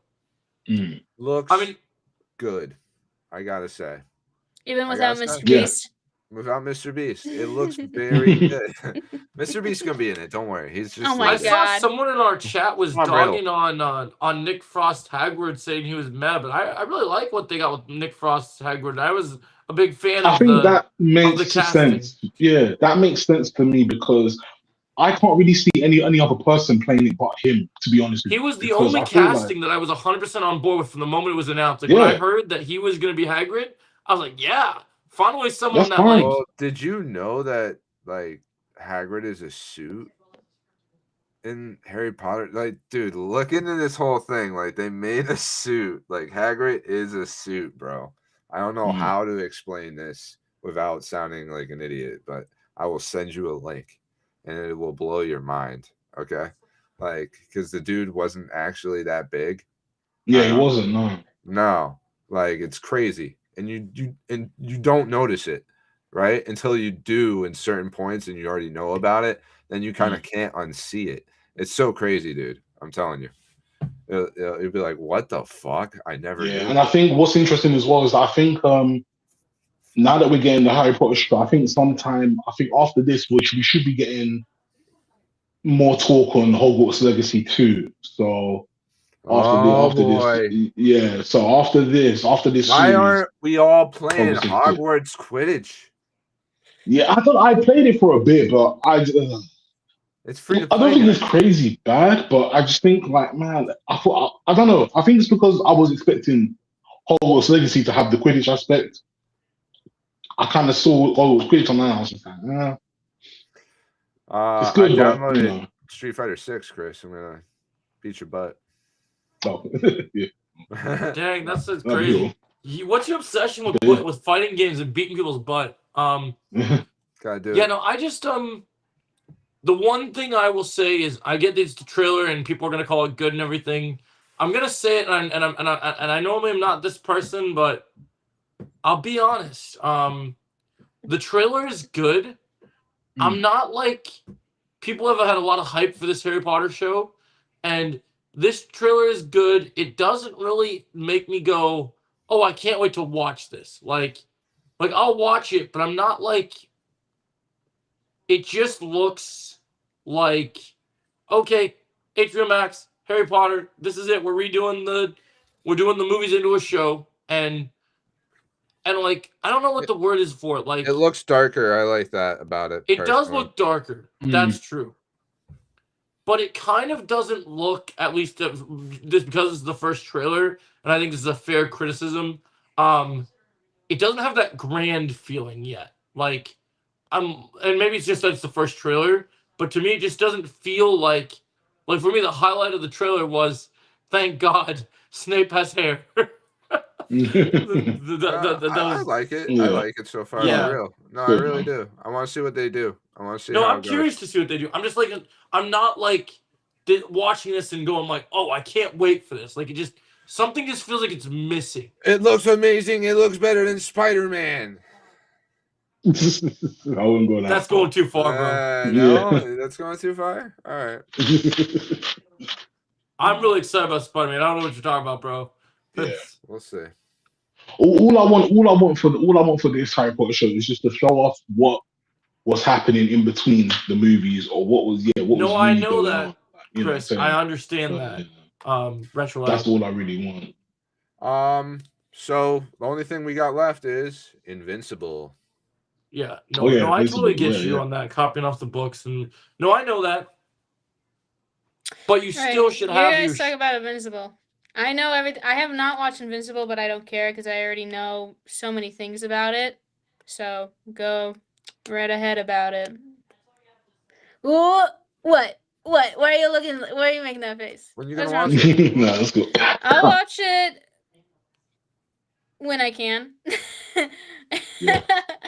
I mean, I think you'll actually, like it, Ken. I think well, it's actually, a no, great Joe, one actually, that No, I know that I would like it. It's not the reason why I'm not watching it. It's not because I'm like, oh, I'm not interested or blah blah blah blah. It's nothing like that. It's really because I already know the story, and I know that they do changes. I understand that, and I've watched videos of the changes. Like, I just know of Invisible. Okay, and when I get around to Okay. it, I'll watch it. But also, mind you, I'm currently watching The Boys, so that's my Can't do excuse. both. Okay, cool. What? Can't do both. I can't do no. Well, when you're done with the boys, I think When you I'm done should with have The done Boys, Invincible first, I'll watch Doom Patrol. I'm just kidding. How about you drop Rooster and start watching Invincible? I guess I could. Yeah, that would be a fair trade. It's good. It's good. But yeah, Joe, go into like, because you're still quite behind, like from me and Luke. Go into like season one and what you've seen so far. Yeah, Oh, Joe's I a was newcomer. really so I've watched the first 3 episodes. I really love this show, and I was really like, I had a friend of mine who, just like Luke has this thing with anime. People have bashed this show into my brain, and I'm just like, and how great it was, and I kind of just got to the point where I'm like, I'll watch it eventually, whatever, because just like I was sick of people telling me how great it was. I was like, let me Yeah, I was the same experience way. it for myself. and everyone just kept telling me, "Oh my god, Invincible is the best. You haven't watched Invincible," and I get it, but like at the same time, I don't need to be bashed. Like one of my best friends, who barely talks to me now because he's weird. He literally just bashed it into my head so many days, and I'm just like, I'll watch it when I can, and like whatever. And I'm glad that I got to watch it on my own time. I wish I would have watched it sooner, but things are what they are. But as general thoughts, I went into it with just kind of, I've heard this is really good. I like Robert Kirkman's work, even in some of his stuff on The Walking Dead. But like in general, like I like the idea. I like animation. I was looking for another big animation banger, and Yeah.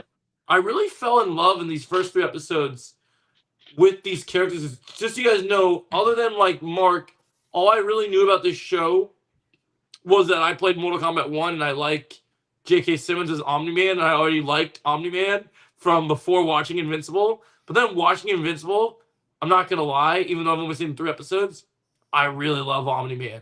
Like, I love all the characters, but I really love Omni-Man. Like I love that J.K. Simmons is voicing a character that's not very J.K. Simmons, right?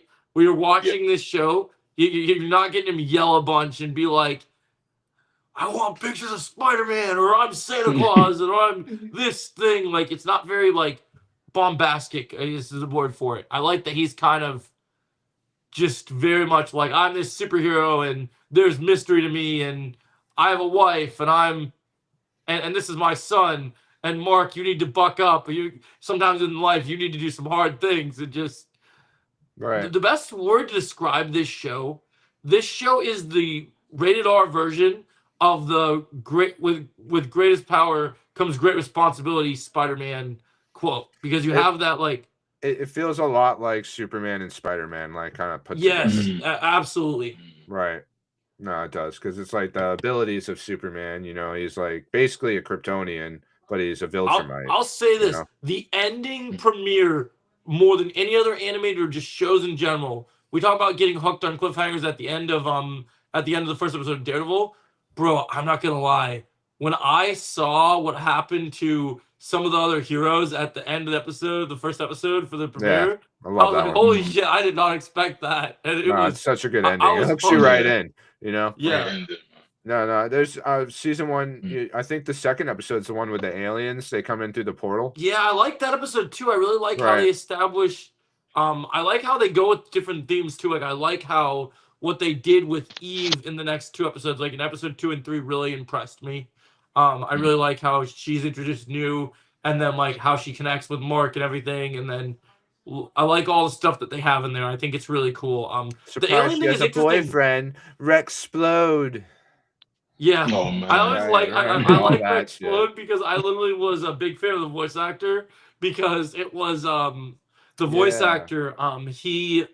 I know I'm trying to think how to word this. I don't know his name either, but he's appeared in the John Wick films in a little cameo, and then because he's a pretty well-known actor, and then on Brooklyn Nine-Nine, he's a lot of sitcoms. He was on Brooklyn Nine-Nine as the really crazy guy. Right. Oh yeah, and then who was dating Rosa. Oh yeah, right. And then he's on. If you guys have seen Big Mouth on Netflix, which concluded I think last year, he's this character named Jay. That's just like the really perverted, like crazy, hyper kid, and like it's so funny. So like, and here he's playing that, but as a superhero. So I kind of like that. I really do like some of the thematic themes in this show. The best example of this show is this show reminds me of a non-DC Young Justice with a lot more mature quality to the characters. And not that Young Justice wasn't mature, but like when Young Justice first was on Cartoon Network and they had to pull back a little bit, this is like the mature version of that before it hit Max and got to go more mature. Where like you get a lot of the stuff, like you're focused on these young characters, but then you get some of the older characters, and like there's a good blend of all the characters and how they fit to the story. And like I like how everything's built up. I really like the detective that keeps poking around the demon. Oh my god. Yeah, I forget his name, man. He's such a minor character. No, but it's funny. I like how he keeps poking around. Like, even though he's a minor character, he keeps getting No, in I think people's he ends faces. up being important though. I don't actually know, but I'm pretty sure. Yeah, and I love like you Yes. talk voice actors. I remember hearing about Seth Rogen's involvement for a while, but I really love Seth Rogen's character when he debuts in the series, and when when Omni-Man is injured and Mark has to go to space to deal with him, and just like how he just was expecting it to be Omni-Man, just like it was so cool. I love that. I love that scene. I think it's in episode 2. It's either episode 2 or episode 3. But when they have to fight the aliens again, and when Omni-Man comes in and just starts whooping on the aliens and has to send them back, that was crazy. I love how they do that.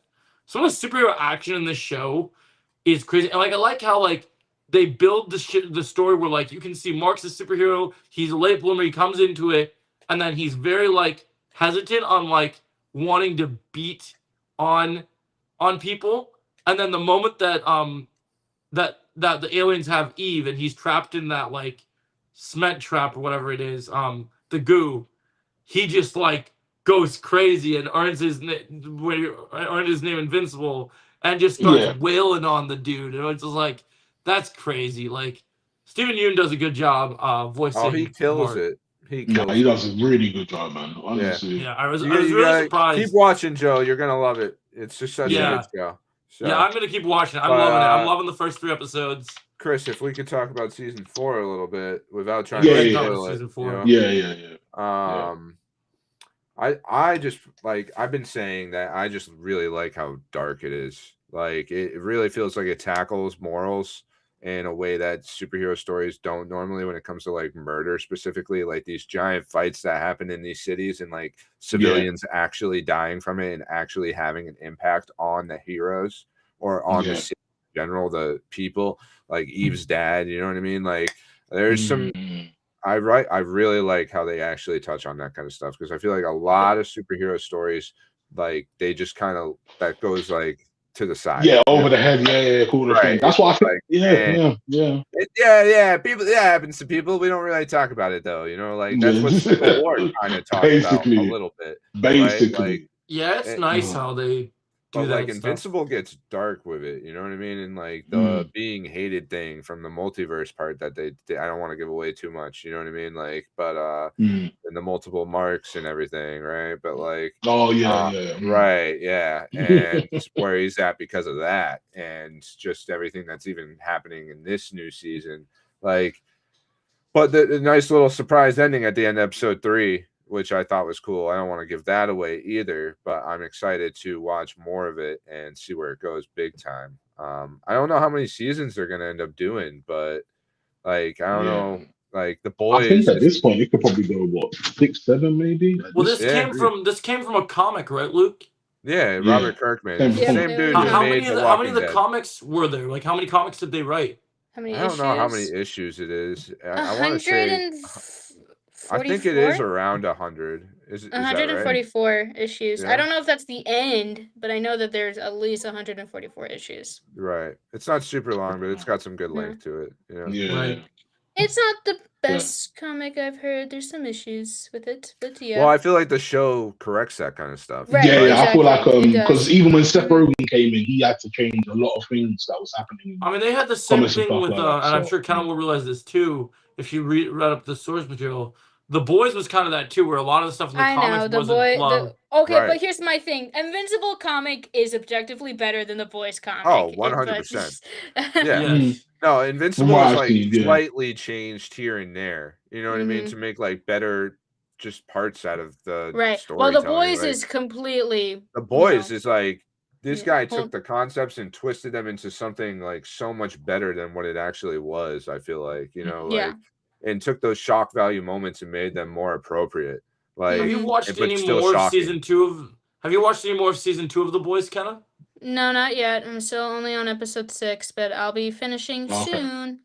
Yeah, you're getting there. That's it's like 10 episodes a season. Is that right? Yeah. Or is it 8? 8 episodes, but they're all 40, like an hour long. You know. Right. Yeah. You're almost there. Who's your favorite character right now, as of seeing most of all season 1? I like Starlight. I like Queen Maeve. I like What did you think about the story with Starlight, where she because I think it was in season 1. Did you get to the one where they dive deep into her faith and they go to the convention where Oh yeah, her with and Huey Ezekiel. are? Yeah, Yeah, I I love that got one. there. That was good. That was good. Yeah, I have. No, Yeah. Starlight's a great character, Talking and I too like far. Queen Maeve. And Yeah. Stormfront, she's funny. I also like I like Doppelganger. He's funny. I like it when he shows up sometimes. But yeah. Yeah, some of the characters are great. It's just really funny. The Deep, he kills me. He Deep's is so, hilarious. yeah. No, these don't. You And like you the really Deep, like the huh? ending of You season like the 1, Deep? right? I don't say that I like the Deep because he's a bit, they're all messed up, but like he's funny. He's funny. I like the arc that he's going through currently. Same thing with A Train, I mean really all of them. They all have their character arcs. Oh, I What do like you think Frenchie. about Frenchie and Mother's Milk? I like them. I like Frenchie. Mother's Milk, I like him too. I mean, I really don't have I really I mean, I Nah, it's guess still early. besides It's still early, basically. yeah, Yeah. really. Okay, that's You fair. It's know still a little bit Victoria early. Newman yet? Who? Mm. Sorry? Victoria Newman? I don't think so. That name doesn't sound Okay. familiar to me. Okay, You probably, cool. that might be a season 3 thing. I think it Yeah, might she's be still how early. season 2 Yeah, ends, yeah. actually. So, Okay. Mm. All right. yeah, you'll What did see. you think about the person that's in charge of Vought? The lady, the famous actress. I'm trying to think of off the top of my Madeline head. Stillwell? Yeah. How'd you think of the ending of season 1? Oh, I really liked the ending of season 1. It was like, whoa, because It's so good. it's a good show, and I think it has I don't really have outwardly, I guess, reactions to shows when I'm watching something, but The Boys, it definitely does bring that to me because I'm like, what? Right. Yeah. Yeah, definitely. But like, at first I'm like, is this a dream sequence? What's happening? And I'm like, oh no, that's right, it's real. Because again, like Invincible, I know some things about The Boys. I will say I know more about Invincible than The Boys because I'm watching The Boys and still trying to be like, no spoilers. Right. Yeah. But like I know about Homelander, I know about his son, and I'm like, oh, and then and I was like, and like with the whole Becca thing with Butcher's wife, I'm like, is she did she die? Like, did Homelander kill her? And it's like, no, she is alive, and she had his son, you know. Right. But and I'm like, and then the Butcher found out, yeah, but Stillwater, I thought she was a very compelling character as well. All these characters are very incredibly compelling. Just so shocking that they actually kill her off for the end of season 1, right? I know, And they do it yeah, so brutally. I like that ending of season 1. That's like one of my favorite season finales of a show. It really, like, I mean, ever. it really shows Like- how Homelander is. I mean, obviously there's that plane sequence that he has with Queen Maeve where he's like, Right. forget about them, let's just get out of there. They'll die. Who cares? Right. And then when it's with Stillwater, who is like this very his like boss, but also like motherly, but also girlfriend like relationship that he has with her, and like her pleading for him to take Teddy up this for the entire season 1, the entirety of watching season 1. I'm like, please don't tell me that Homelander kills the baby, because I totally thought he was gonna go after Teddy out of jealousy. I was like, Right. don't tell me he kills the baby, but luckily he doesn't. He doesn't kill the baby. Just kills the baby's mom. He just kills the mom. He just gives the Right. baby no mom trauma issues. Yeah, but like after he's like, tell me what you really think of me, and she's like, I'm afraid of you. Like that's my true honest feelings. Like I'm terrified of you. And he's like, oh, thank you for finally telling me the truth, and then kills her, because rightfully so, she is afraid of him. And he's like, well, if you're gonna fear me, then well, this is what happens. And then yeah. I really like how it's like a moment of he already knows the truth and he like went out to seek it because he has been being lied to his whole life. You know what I mean? Right. Like yeah. they did this all to him. You know what I mean? Mhm. Like they created the monster that is Homelander. Like they didn't give him I know a real with like life. the fake room, the fake childhood Right. room with the blanket. Exactly. And you kind of by the end of yeah. season 1, you know all this. Yeah. And this is part of why I think so many people were on Homelander's side. Like as the show went along, kind of like everybody was on Walter White's side in Breaking Bad, right? Like you were rooting for the villain in a way because you had the sympathy of the villain. Yeah, Like you when feel you bad see for him. when you see Homelander's backstory, you truly are like, well, like, how could he not be this way? Because he was raised to not even be like a that's what human it being. was. You That's know, what it like, was for him. yeah, he was raised in a laboratory and trained know? to kill like whoever they wanted him to kill. You know, Yeah, like, Mark had that Yeah. choice, didn't it? You know, so and then lied And to Kenna, about his whole life. that On plane top scene of you it. mentioned, how pivotal it is in the story, Mhm. that thing comes back in a very big way. I think it's season yeah. 3 when it comes back into Okay. picture, if I remember correctly. All right. Like you Lots think of you like stuff comes Maeve back. now. Maeve's arc gets even better by the time you get to like. Well, I mean, I Amazing. like what I like Maeve, yeah. I also like what she's going through right now with, like, the girls get it done with her, Starlight, and Stormfront. I figure you'd and like everything. Maeve Yeah, considering that was she's the good boys' place Wonder there, yeah. Woman, so it makes sense that you would literally love Maeve so much. Well, Yeah. I told this to Luke, is like, what I like about Queen Maeve and Starlight is that they're like foils of each other, and then they even say this in the show in season 2, where it's like Queen Maeve is the one who was like the new girl on the team, but then she's been in it for so long that Vought's claws are in her, and she's very she can be very pessimistic at times. While Starlight, she's new and she's like, no, I'm gonna do the right thing. I want to be the hero that I'm told to be, like an actual hero. And then later on, Queen Maeve, like, they literally have a conversation where Queen Maeve admits that and says, if anyone should be a goody two shoes, it should be you. When like they're talking about her auto, like, they're just like, I really like them as characters because No, they're like great. what they could. They're both the embodiment of like what could have been, of like Right. who. Okay. Right. Yeah, no, fair enough. Fair Yeah. enough. Like Queen Maeve could have been like Starlight, or Starlight could have ended up like Queen Maeve if she didn't stand up to Vought. So No, it's good. It's good that Starlight goes to that arc and she does that. I mean, it's I really will going to be say the consistent. I will say at the point that I'm at right now, the crazy last moment was when they finally revealed to the world that like Vought was using Compound V. They did that. But then also oh my god, what's her name?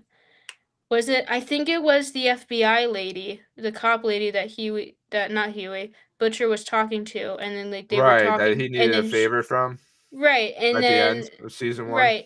right, yeah, and then she did that, and then she finds out that there's soup terrorists from other countries, Right. but then Yeah. she's talking to them, and I think she just gets shot, her head explodes or something like that. I think, or like she just gets killed, but I don't know if that's I don't think that's right. maybe I'm not that's not sure, her. though. I'm thinking of a different No. character, maybe. Somebody's I'm head does explode at one point, though. I do know Yeah. that. in season 2. I A think woman's head explodes while she's Season talking 2. to. Yeah. Yes, this is season 2. The lady on the Someone's news? no, not on the No, news. that's not her. no. She's talking to, I think, Mother's Milk church and lady. Frenchie in the van in a truck, and she's telling them about Vought and I think it is the FBI. I think it is the cop lady because. Maybe. Oh no, yeah, it is. It is. Yeah, it is her. I She's the barely one that dies in remember. the yeah, she is because Because she's yeah, telling she them was something talking to about them about Vought and everything. Compound V, and then Yeah, she gets yeah. immediately, yeah. Oh yeah, she you'll didn't really see get a that chance to ties. say anything. So yeah. That Mhm. you'll see where all that goes. And honestly, I recommend Gen V if you haven't watched it too. Yeah, I'm gonna No, check I out have Gen not. V. Probably Yeah, will it's watch Gen V after season 4 of The Boys, because then that, Right. because it all Yeah, connects, right. And like it's not as good necessarily, but I think it gets really going in season 2. Right, And I yeah. really like the background it builds to things you don't know about Vought in season 2 specifically. I think it's really well done. So it surprised me because after season 1, I wasn't like, oh, I really want season 2. You know, I was like, Right, oh, but then wow, you they're watch doing a season 2, season and it's 2. like, wow, it's good, I really liked season 2, I have to say, like for real. So Yeah, one you Gen might V. not be crazy about, but yeah. I'll check it out. And also Diabolical, the animated. Oh yeah, I show. love that. Yeah, I love Diabolical's good. Diabolical. Who? Yeah. And the last episode is actually canon. The other ones are kind of just like stories, I guess, in the world of the boys. Right, but nothing serious. But the right, last episode, because the last episode is about Homelander. It is like his Yeah. first mission. So that's cool. Also, they did do what was really cool is in like episode 4 or something. You get one with Huey, and it's Huey, like they animated it to look like the actual comics. So it's Huey like that's bald because he was originally supposed to be like Simon Pegg is who he envisioned as Huey when he was writing the story. Garth Okay. Ennis. Garth Ennis wrote The Boys. He did a lot of Punisher stories too. And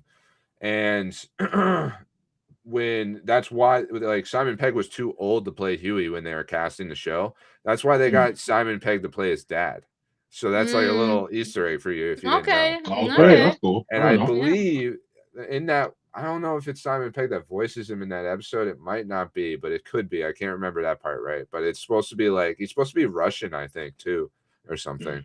Like they changed him a bit for the show. But all the changes in the show are so good.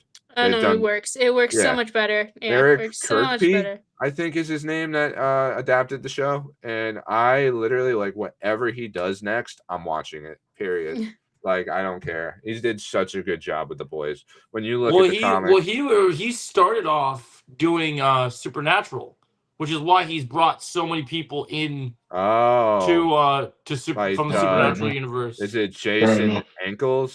I don't know. Jensen Jensen Ankles, yeah. Yeah, Who's Soldier Boy? he's amazing, Soldier Boy. Like, wait till you get that's season 3, and he's like a favorite for sure. I love him in that show. He's my favorite character in the show, other than Butcher, because I'm one of the people that's not that high on Homelander. Like, I love Anthony Starr. I think Homelander is great, but I love when Soldier Boy enters in. He gets the best lines in the show.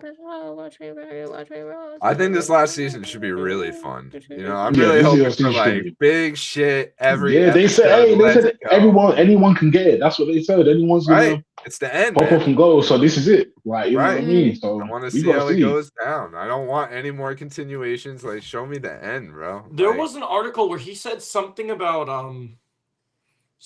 that it's not gonna have a Game of Thrones ending, which I guess is a good Well, thing. right. I Well, would that's good. so, dude. Well, it's got in Yeah. somehow. It's got in somehow. So, yeah. What did he But say? yeah, I'm pumped. April and May, man. Like, let's go. Darth Maul, The Boys, Invincible, Daredevil, Punisher, even. Like, there's so much. It's crazy. I'm so hyped. It feels like Doctor Strange said, we're truly in the end game. In the end game now. On our way to Doomsday this time, though. Yeah, I'm trying to think. All right, though, guys. I Yeah. actually got to get going. You got anything else? Nope. Trying to see real quick. No, I think that's it. What are you looking up, Joe? What are you I doing? was seeing something that was that you guys were talking about, and I didn't see it. No, Oh, did you guys we hear don't- do you guys hear the end result of the Alan Richardson thing? No. Oh, I heard that he's not facing any charges already. He's not facing Yeah, any charges. he's not. The body cam thing that happened proved that it was self-defense because the guy was much more aggressive to him. So Okay. Right. I'm happy that because when I heard that Yeah, news, I was very concerned. I was like, do not let anything bad. Please, actors, don't do anything stupid to jeopardize amazing projects. Right. Right. We need War Machine 2. We need Alan in DC. I'm even starting to want Alan in Marvel right now. Like, Oh I my want God. I want Alan as like the new Venom. Give me Eddie Brock. Give me Flash Thompson. Well, I want to see the more Alan, the better. I'm with you. I'm with you. All right.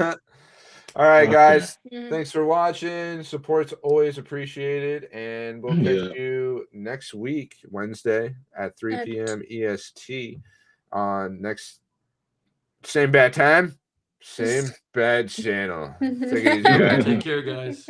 Oh, yeah. Bye-bye. See ya. That's a Game Boy production.